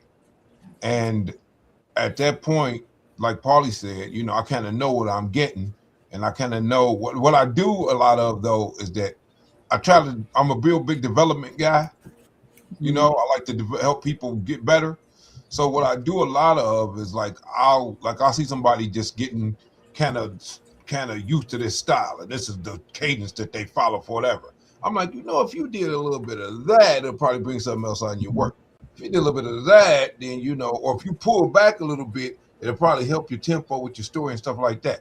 But they're just suggestions, because I know at the end of the day, these guys are competent guys regardless. So I think that's pretty much where I'm at as far as concerned. All right, cool. Randy, what are your thoughts? I'm printing for a long time too. Ran into all sorts of different situations. So you just kind of have to handle it as it goes along. And some guys are just, you know, guys and artists, talent in general, you know, they turn in a job that's way above your expectations, and sometimes it's in the opposite direction. Sure. That's the big two jobs at the bottom end of that scale that come to mind for me. I had to just kind of let the artist go and make do with what I had and make up for it. And, you know, lost a couple of weeks in production to try to get a book to the printer and with artwork that you thought looked decent enough to print. But, you know, like I said, you kind of have to take it as it comes, and every job is individual, you know. So sometimes you'll get a job from an artist too that's just fantastic, and then the next time it comes through, it's just absolute, you know, not their best. Let's put it that way, not their best. No. Just kind of have to take it as it goes. All right, cool. Tom, what are your thoughts? It's kind of variable. It's a lot of variable. When I hire somebody that's new,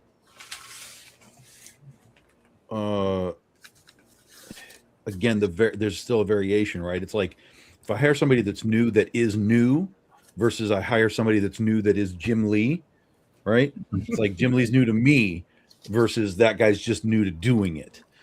So you kind of have to have, you know, two different ways of handling those folks. In the context of somebody who's just new, you know, I try and as gently as possible mold them into what I need them to be through the script.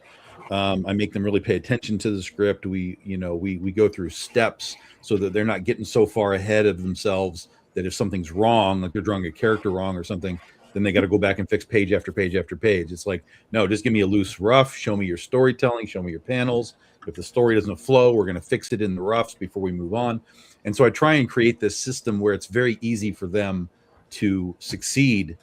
And if there is a tweak, it's a very easy thing to do because we haven't done any finished pencils or anything yet.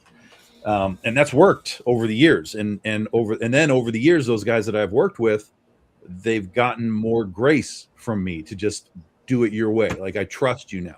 I've worked with you for years. I trust what you're doing. If something still pops up that's like, oh, nope, we missed that, we'll still fix it. But I give them more leeway to just be like, now this is your book.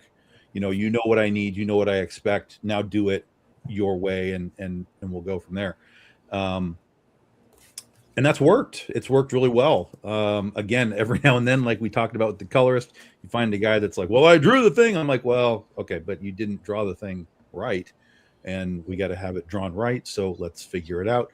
There's only been a handful of people that I have legitimately fired because they would not do the work the way that it needed to be done.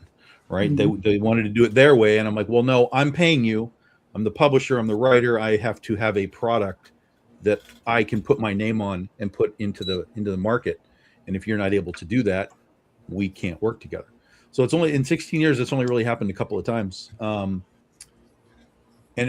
in other cases, people literally, they came through my system and then they went off and they're working for Marvel and DC and shit now. So you're welcome, guys. You're welcome up there. I'm training all of your new stars. I've been there.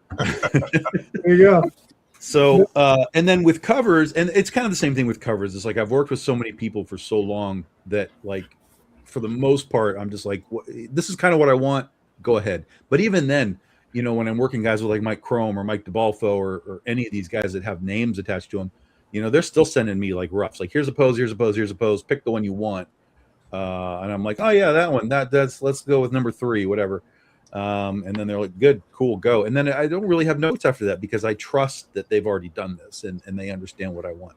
When Mike did his for Goth Day, he did ask me, like, straight up. He was like, so am I okay to like change the costume? Like, instead of just going with the normal catnip costume, can I sort of like cyber goth her up a little bit and do a different sort of thing?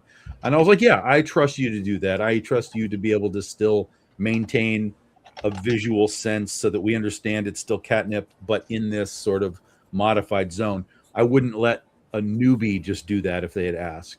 But because I had worked with Mike for so long and I know what he does, I'm like, yes, I know what you want to do. I understand.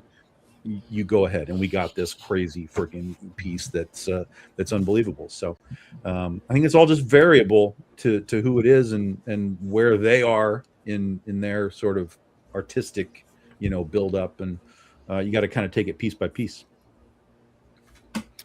Cool. Let me see. It depends, right? Like, when it comes down to Oswald, vetting. Like, I have to vet. Like, I have to take a hard look at the artist's work, see what they've done prior. If I see they could do like monsters and dragons and, a cat in one case, but do it well, then I'll be like, maybe I could give them a shot at give them a shot at drawing the mouse, because that's usually the character that causes. I've shown it to guys from Marvel and DC, and they're like, nah. They're just like, no. They could draw big beefy men, they could draw beautiful women, but but ask them to draw a mouse, and they're like, come on, it's too much. It's just like, it's very strange.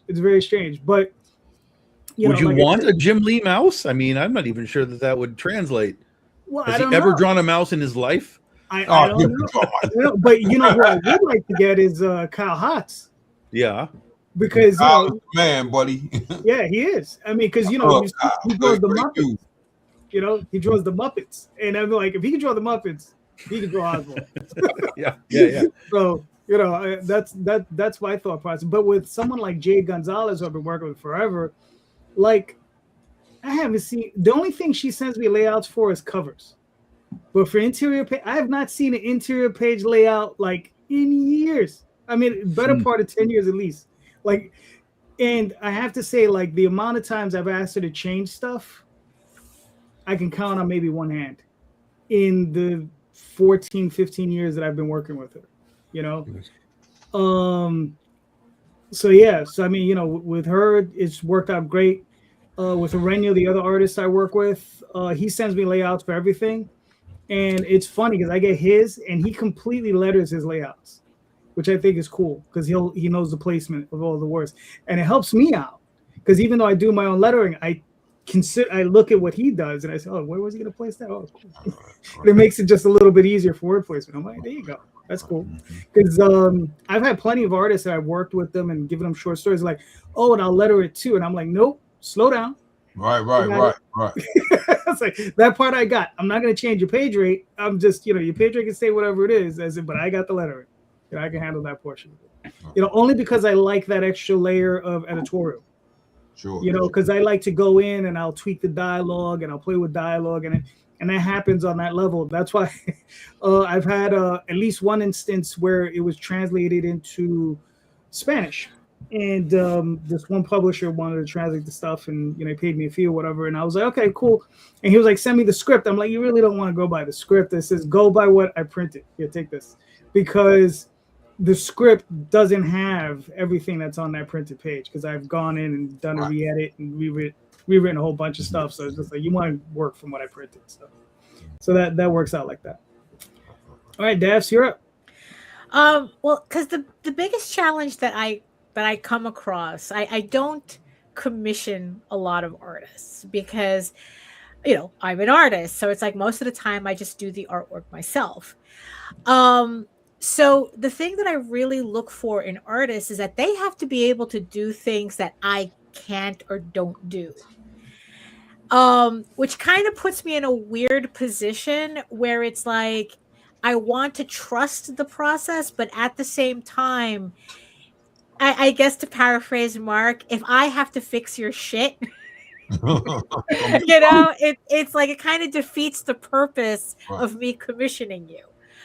So, so it's like I work regularly with Jaden Lanning, Nita's daughter, and I give her a lot of leeway in terms of how the final piece looks, because what she really, really excels at is getting the vibe of the scene. Like literally, it's like I'm commissioning her for vibes more than accuracy.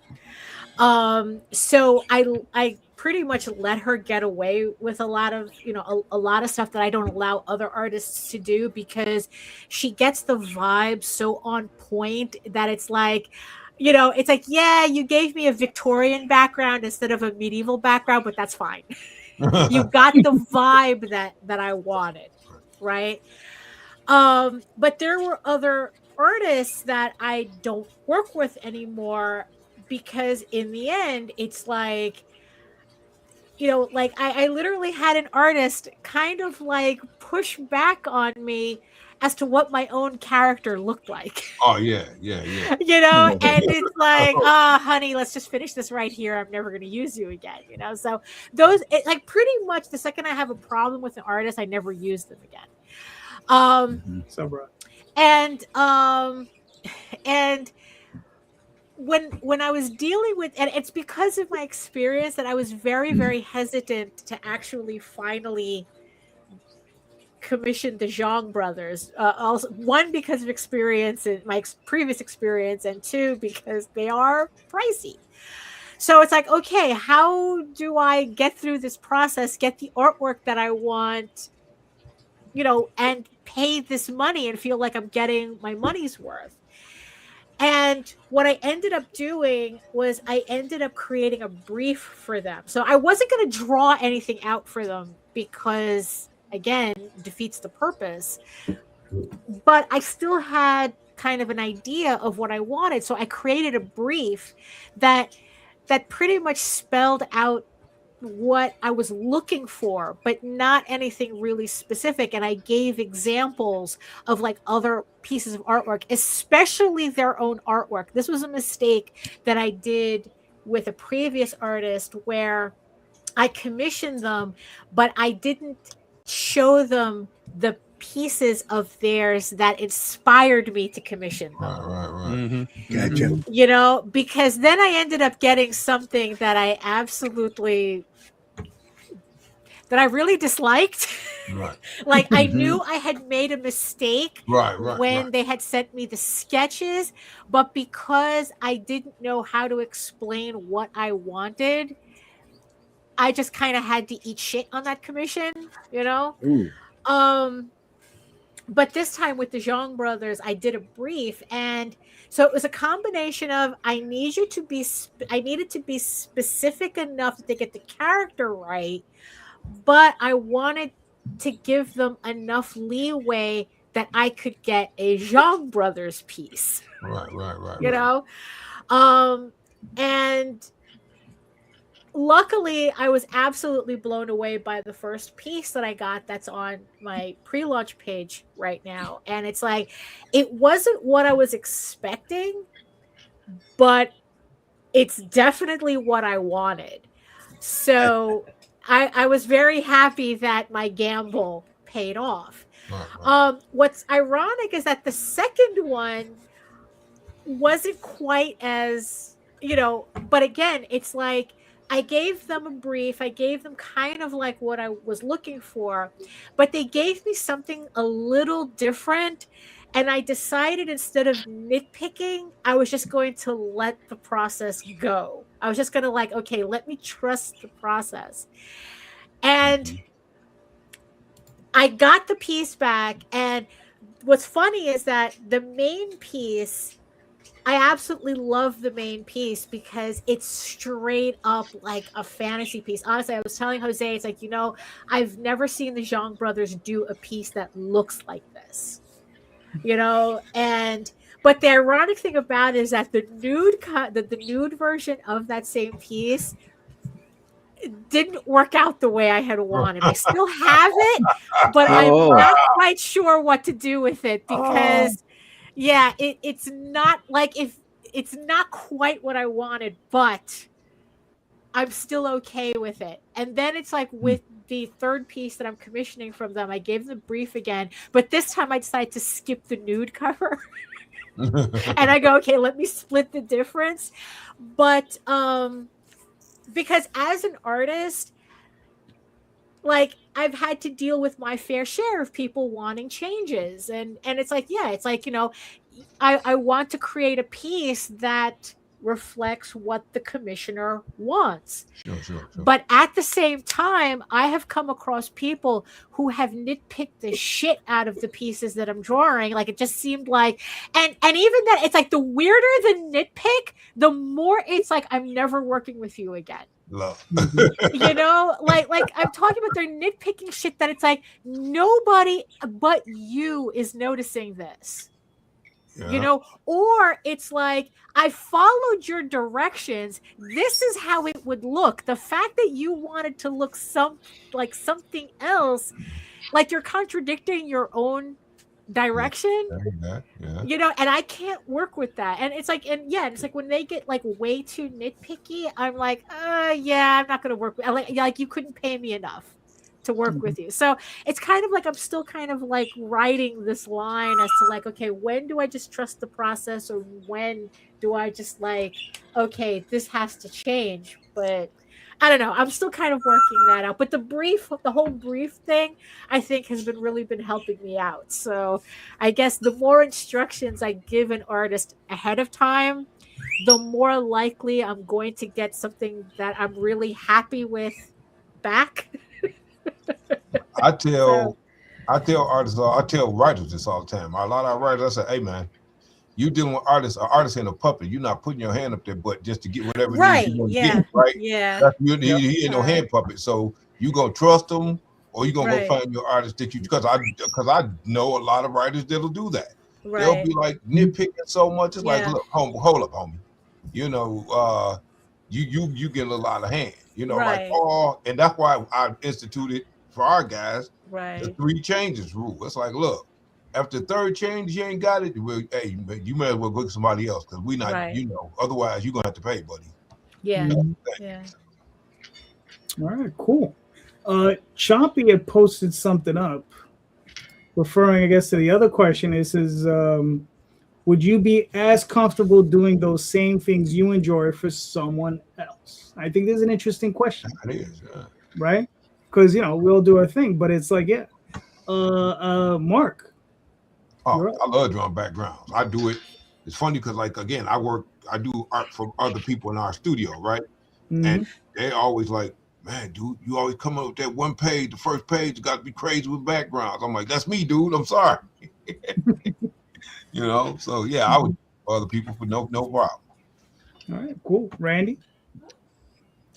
I've been thinking about that exact thing as far as writing other people's properties. I think I'd like to give it a go just to see how it goes. So I think it'd be fun to do. Cool. I mean, yeah, I've been technically that was for almost the last decade and a half. That's what I was doing. Yeah, but like I'm doing both sides now. But one of the things as an artist, especially in this industry, don't take it personal, and you're gonna have to do edit stuff because it's not your problem, it's not your thing. You know, with IDW, plenty of work, but yeah, there were tons and tons of edits, which is really sometimes not coming from them; it's coming from the IP owners. Same thing with Moonstone. You know, when I did the Buckaroo Bonsai book, that had tons of edits coming from Richter, W.D. Richter, the director of the movie and the owner. wow. Back and forth. Nope, car. It was really the car has this over here and that over here, but that's in a deleted scene. That's not in the movie. But let me send you some photos of what we had back, like production photos that we did for. But that's part of it. You know that I never take it in stride. It's like, okay, you know, I'm just the same way that I would hire an electrician or a plumber to do something. Like, can you move this, move that over there? If you're too problematic for that, then you're in the wrong industry. I want to find somebody else. Sure. Yeah. So I never take it into stride. Yeah, there are some clients that were just too damn picky and stuff. It's like, I hired you. Yeah, you hired me, but now you're telling me you want me to draw like Jeff Smith. I don't do that. There you go, right there. You want to hire Jeff Smith. Yeah. So it's like you have to. For every story, it's going to have its own look and its own feel. So you got to do your research on the artist and even writer that you're going to want to work on those things, and they have to be professional in terms of how they treat things and how they work with you. If they can't do that, then you know what, especially with the artists, coming from somebody with an illustration background, having to deal with the fine artists, it's a bunch of bullshit. It's just like you're going to take what I give you. No, fucker, I'm paying you to draw the book with this and this. If you can't do it, you're out of here. Yeah, and they always give a fit and whatnot. It's like, yeah, go draw your own stupid book. And then they never can, but they'll complain about it. I can do that more because it's like, I write, now I'm a writer, author, but I'm also an illustrator. So when people start giving me shit, it's like, no, this is how you do it. I'll draw it right there in front of them. And it's like, don't give me shit. That's how you do it. Absolutely. So you got to be professional about it. It's learn. Be willing to learn, be willing to make your edits, and of course, if you go to the Tom Hutchison School of Comic Book Careers, then you'll end up probably at Marvel and Indy. So make sure that you check for Tom, because it's like, I'll make you a star. Exactly. All right, cool. Paulie, what are your thoughts? Because this is my hobby, and I'm focusing on my historical research and my end goal of writing history books. I'm really interested in just telling the stories that excite me, and those tend to be my own kind of properties for right now. So I think I'm happily staying within my zone as per now, and leaving it the rest to you guys. Okay. Fair enough. Tom, what are your thoughts? Yes, you can hire me to be your art director. Yes. There you go. Well, listen, man, they're doing a lot of edits to the editorial staff over at Marvel, so you never know. Get that resume. I'm here. I can fix your problems, Marvel. Mm-hmm. I can tell you that Spider-Man cover would never get past my desk, and y'all can figure out what I'm talking about. There you go. Nice. All right, Daphne, what are your thoughts? I do commissions, but only like very specific commissions. I do not do comic book art professionally in terms of doing comic book art for other people. Actually, I've only done comic book art for only 2 people, and they're both on the screen. I definitely do comic art for Jose here, and I have done comic book art for Randy. These are the only 2 people I have done comic book art for, and that's pretty much how it's staying. I kind of got into doing comic books. Mind you, I am somebody with a fine art degree. I got into comics quite accidentally, and I pretty much learned very quickly that this is not something that I want to do for hire, essentially. Like, the only comics I'm doing are the comics that I enjoy doing.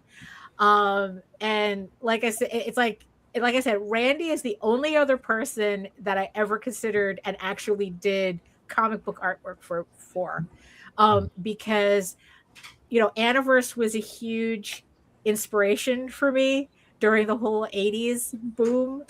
And I mean, sometimes I look back on my older artwork and I can still see like very direct influences, you know, from Aniverse. So when Randy showed up on the scene, I think like he had been talking to Jose about, it's like, oh, do you think that she would be willing to do something for Mischievous?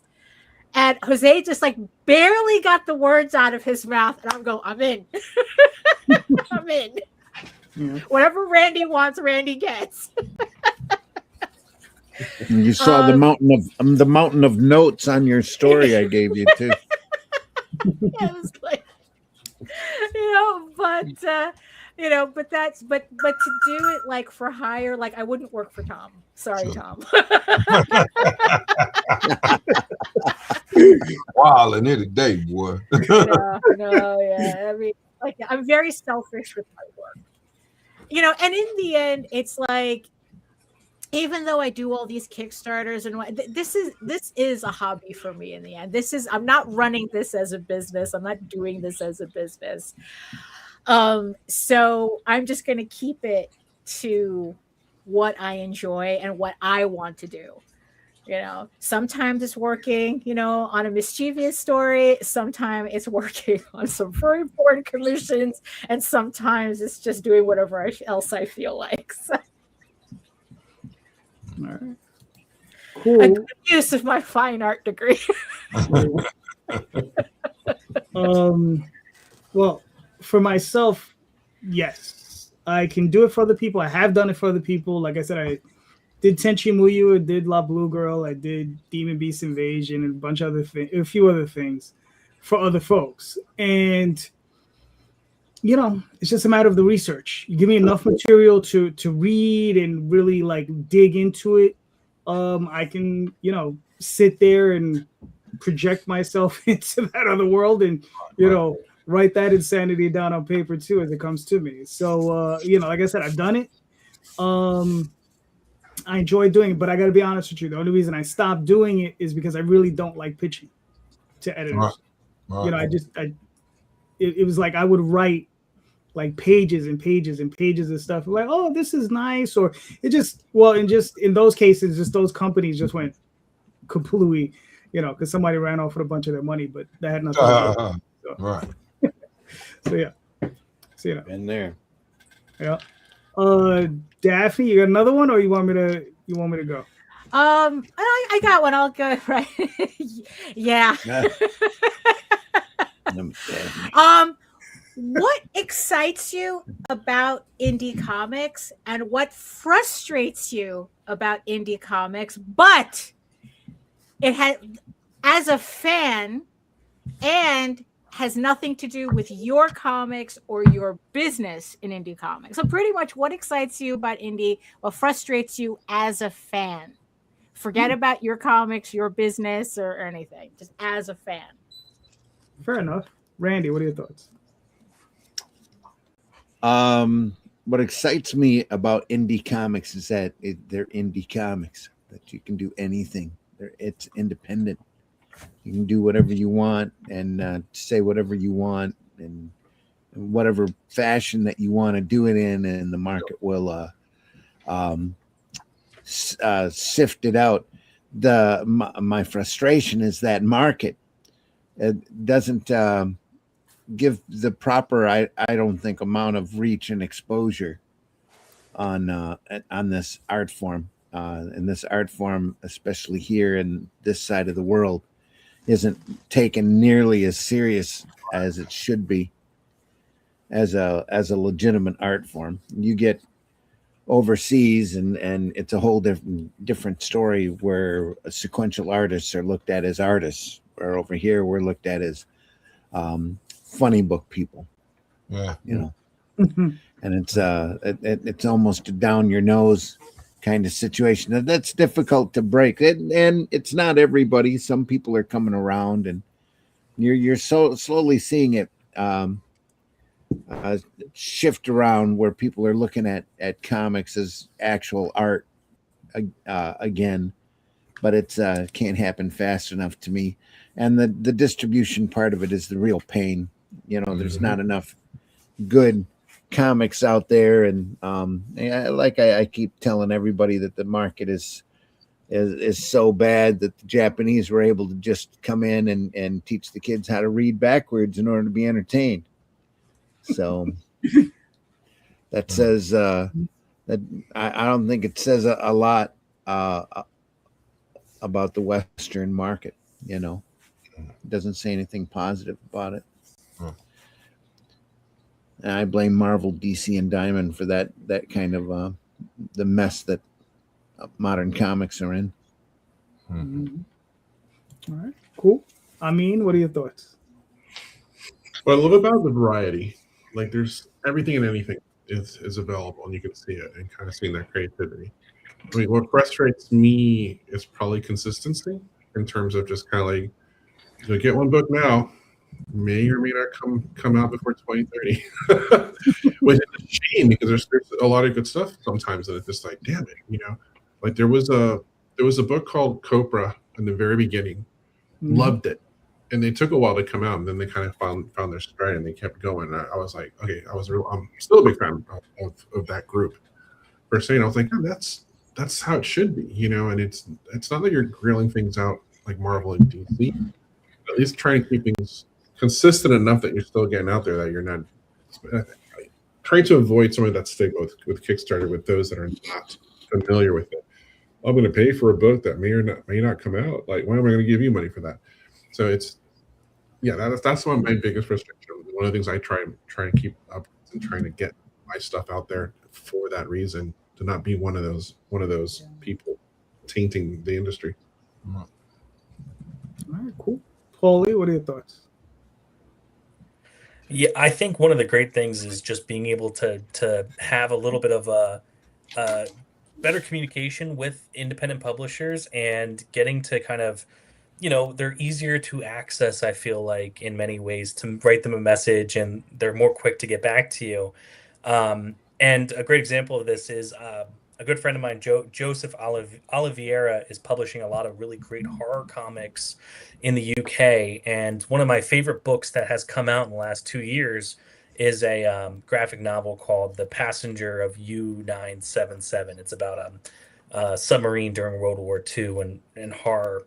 And it has this really incredible watercolor style paint artwork inside of it, which also leads me to one of the negative bits, which is he's publishing a lot and translating a lot of really incredible artwork, and then many of those artists don't end up having more English edition works. And so trying to track down some more of their artwork and having a harder time being able to read it is a real bummer, where it's like, I think it was Carlos, is it Botticelli, I think, who did that one, but I went and tried to find more of his works, and there weren't as many as I wanted. And the ones that I could get, I had to Google Translate to be able to read them. So like, that's one of the great things, is being able to connect with people that you probably wouldn't have connected with otherwise. But maybe a negative is, like, even though we are in an age of technological advancement and, you know, getting to read books that are published across the world, we're still not there yet where we can just have things automatically translate for us in our heads. But it's a great way to learn languages. That too. Yeah. Daphne loves her bande dessinée, so. Yeah, I have a whole and me collection too. of French and Me Italian too. comics. Yeah. So Mark, you're up. I love the camaraderie in the indie space, big time. You know, I think that we all help each other out for the most part. The thing that frustrates me is how the mainstream, a lot of quote unquote mainstream artists forget that they came from the indie market their own self. That's one thing, so they'll be, they'll act like they've escaped, and I'm just like, oh, you haven't escaped, you just gone for a little bit. Because when that popularity starts to wane, oh, look, whoever the heck this guy is who was at Marvel, now you got an indie book, you know what I mean? So it's like, I would like to see that camaraderie just go throughout the entire comic industry that I'm not seeing. All right, cool. Ta. Yeah, I'm just gonna piss people off, but that's fine. I think, I mean, everything that everybody said about what's good about it is the truth. There's the variety, there's different people, and everybody's doing different stuff, and none of us have to write these like world-ending events every summer to attract attention. It's just we're just telling stories and doing what we do, and that's fine. And I think that's the best part of it all. The part that frustrates me, though, and this is coming from literally, I was at con 3 hours ago where I was seeing this happen. I feel like there's just too many people that are making books now that you open it up and everybody's just banging. It's just like, Jesus Christ. There's stuff that that's what it is. I can look at it, I know what it is. But I'm seeing like, okay, here's a Western. Oh, they're banging. Oh, here's a superhero book. Oh, they're banging. Here's this book. Oh, they're banging. It's like, Jesus Christ. Are we actually telling stories, or are we just pornography now as an industry? Like it's crazy how much of, and it's not everywhere, but it's too much. And at the con, not at this con specifically, but at all cons, I get all the time people walking by the booth and they see a girl on the cover, and I can see it in their face that they're thinking in their brain, they're banging in that book. And I have to change their mind. I'd be like, no, stop, come back. You looked at something. Tell me what's going on. And I'd be like, look, open the book. Oh my God, they're not banging. They might be punching each other in superhero books and they might be shooting guns, but they're not banging.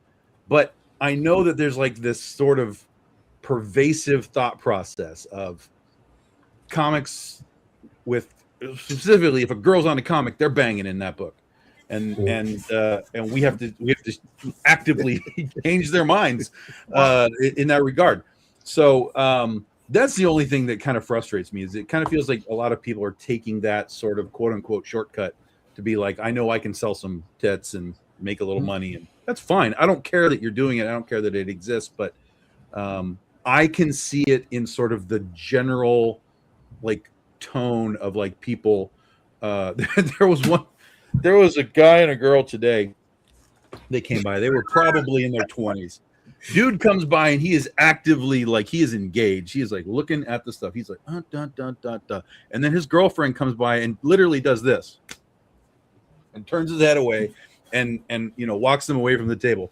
I'm like, oh my God, what does she think that we were doing at that table?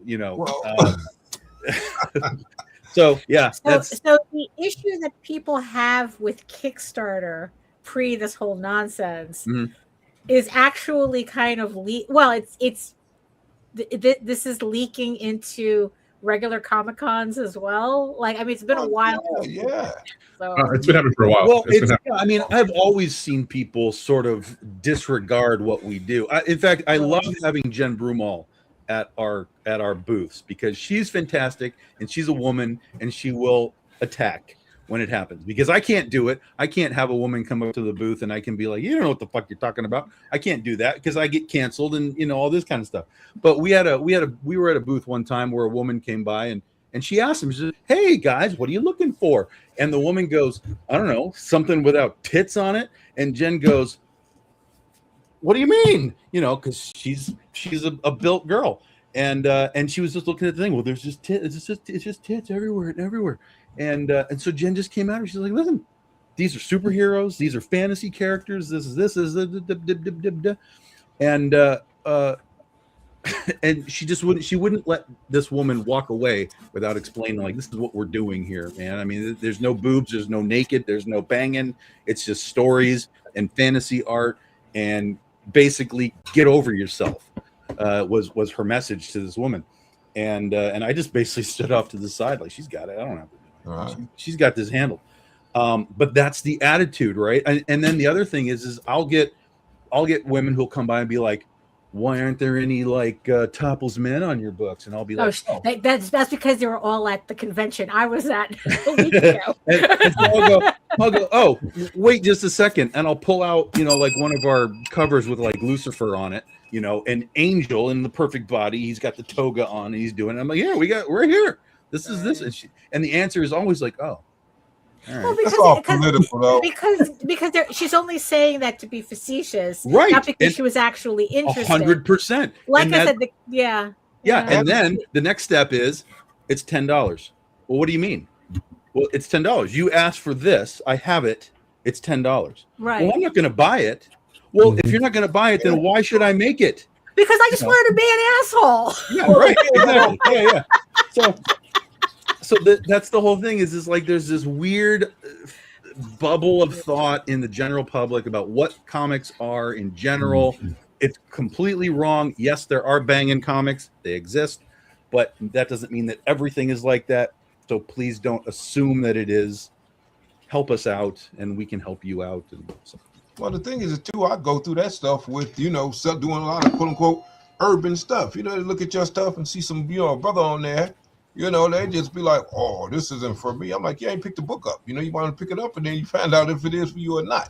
Yeah. But automatically, they like, oh, I'm like, well, again, if that was the case, hip-hop wouldn't be selling as well as it's been selling for the last 30 years. So, I mean, again, I go through the same thing in a different area. What's funny is, not funny, but it's just messed up, that the stigma that comics had for a long time, which was like, this is just for kids. Whatever. Now it's become where it's like, oh, you draw titty comics? It's like, no. It's all pornography. It's that pendulum swinging back and forth. Yeah, yes. Yeah. And it's for those that are not used to it, or they're new or whatnot, which I've been I've been getting a lot of new readers into comics. And that's the first comment they get, like, oh, it's great, you're doing something that's not tits. But then you have the whole big fiasco Kickstarter, and then everyone that does that is making a big hoopla about it. It's like, I don't know. And probably like Tom would say, like, I may piss people off. Like, I think it's time for us to grow up as an industry. Yeah. I concur. Stop it with stuff. And do we want to get to the same level as the European comics? Well, I would push back on that a little bit, only because we do have great indie comics. They exist. They're out there. But like what Randy said, there's no marketing for it. There's no push towards the good stuff. There's no, like, you need to see, and outside of things that have names attached to it, like Image guys come over and they make something and whatever. And the thing is that the indie market, the alternative market especially, has had this happen in waves since the 80s.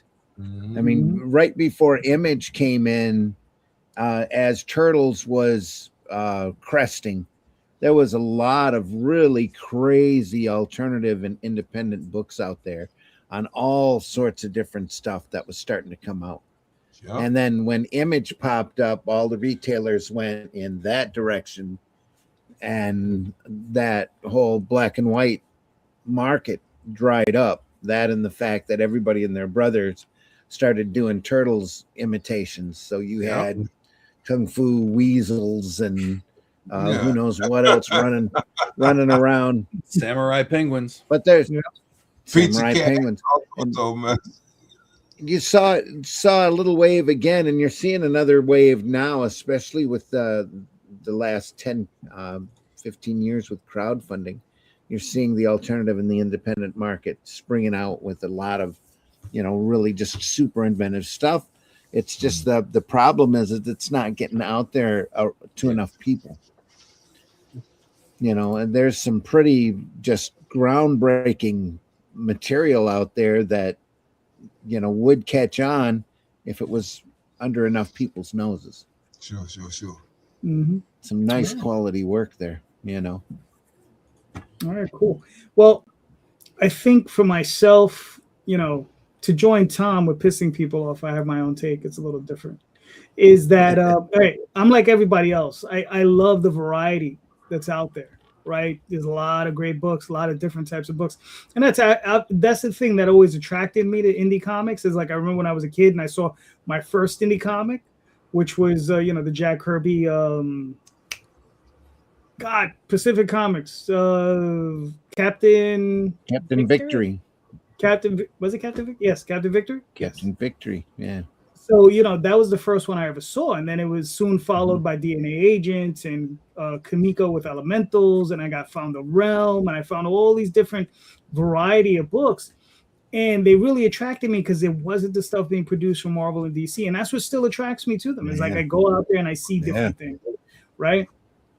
One of the things that I find frustrating as a fan is that for every one good indie comic I find, there's 4 or 5 of them that were too soon out of the oven. Right. Okay. Mm-hmm. Like the people doing them just weren't ready. Okay. They weren't studious enough with what they were doing.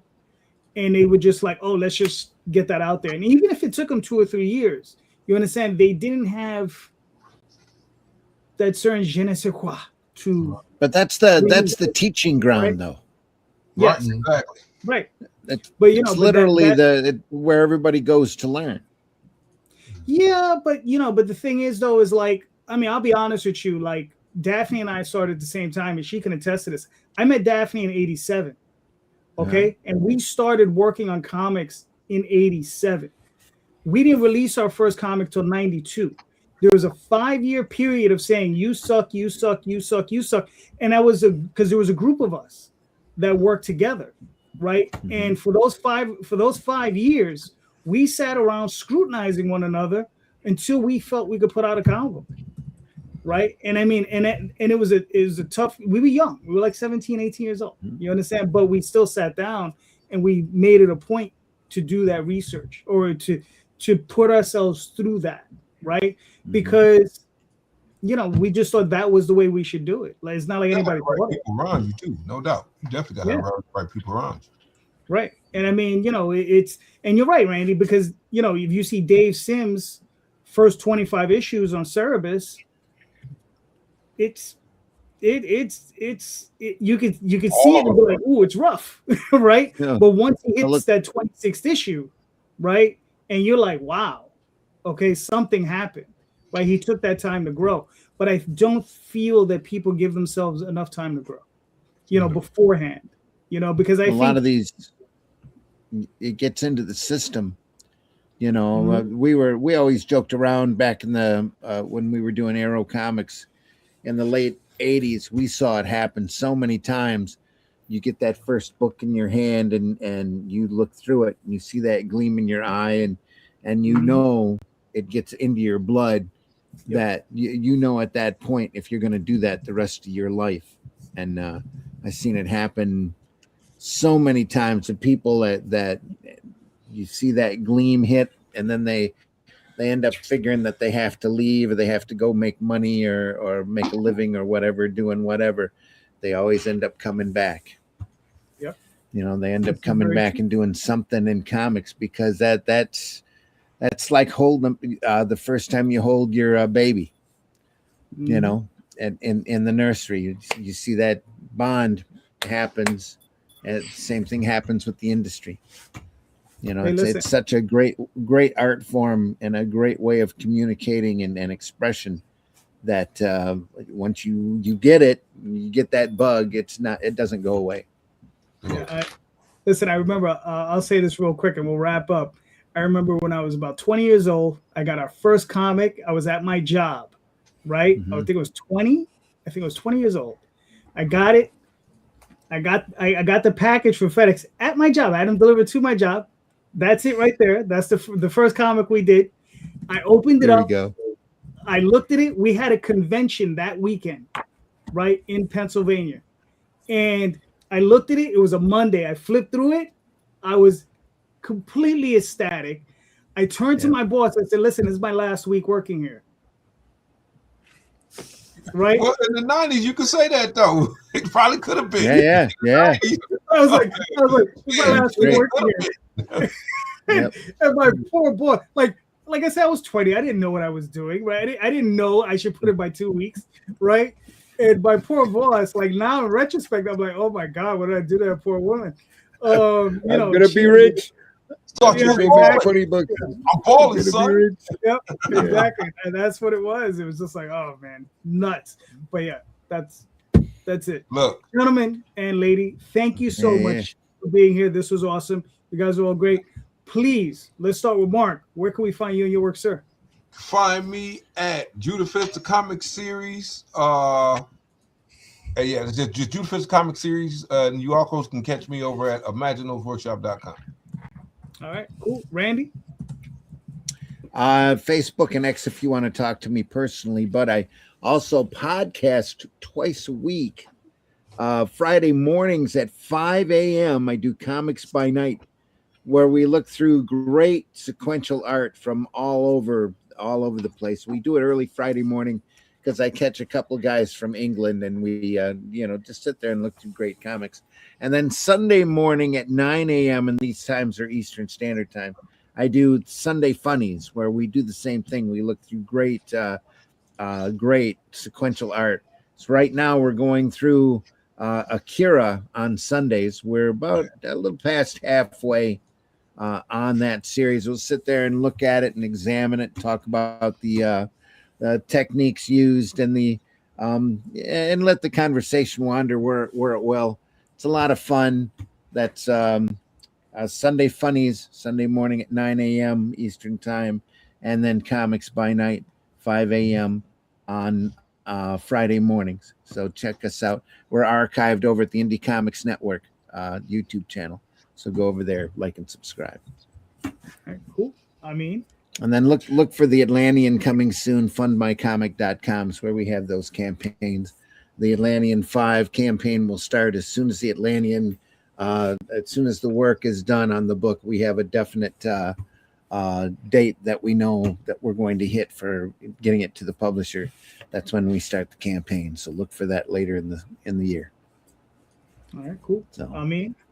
Yeah, so you can find the Road to Oz as the Road to Oz comic on Instagram and Facebook. You can find me, Amin Amat, on Facebook, Instagram, TikTok, pretty much everywhere. You can just Google me as well and track me down.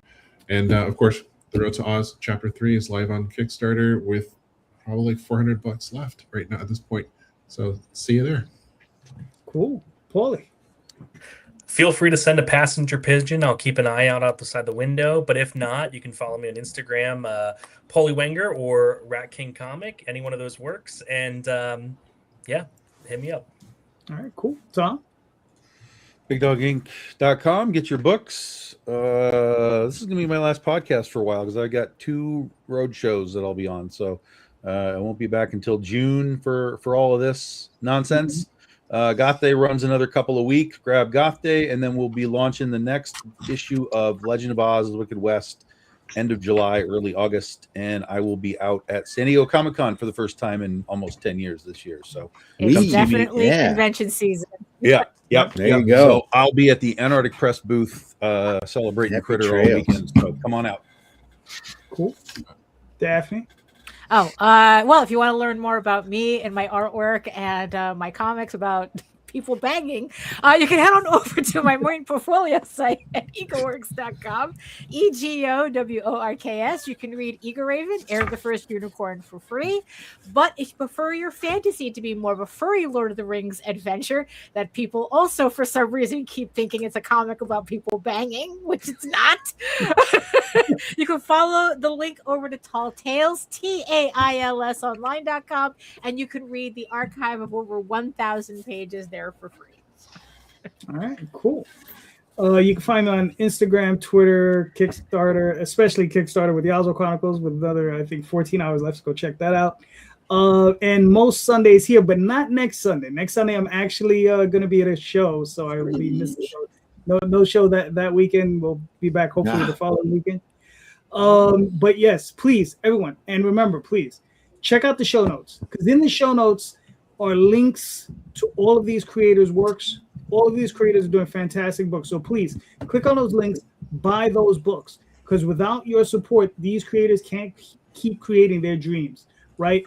And if they feel it's vital, you understand that we all do this, because listen, they're all creating great works and they all deserve to continue. So please click those links, buy those books, and just remember, everyone, read more indie comics, especially ours. Thank you and have a great night. Take care, everybody. Ciao.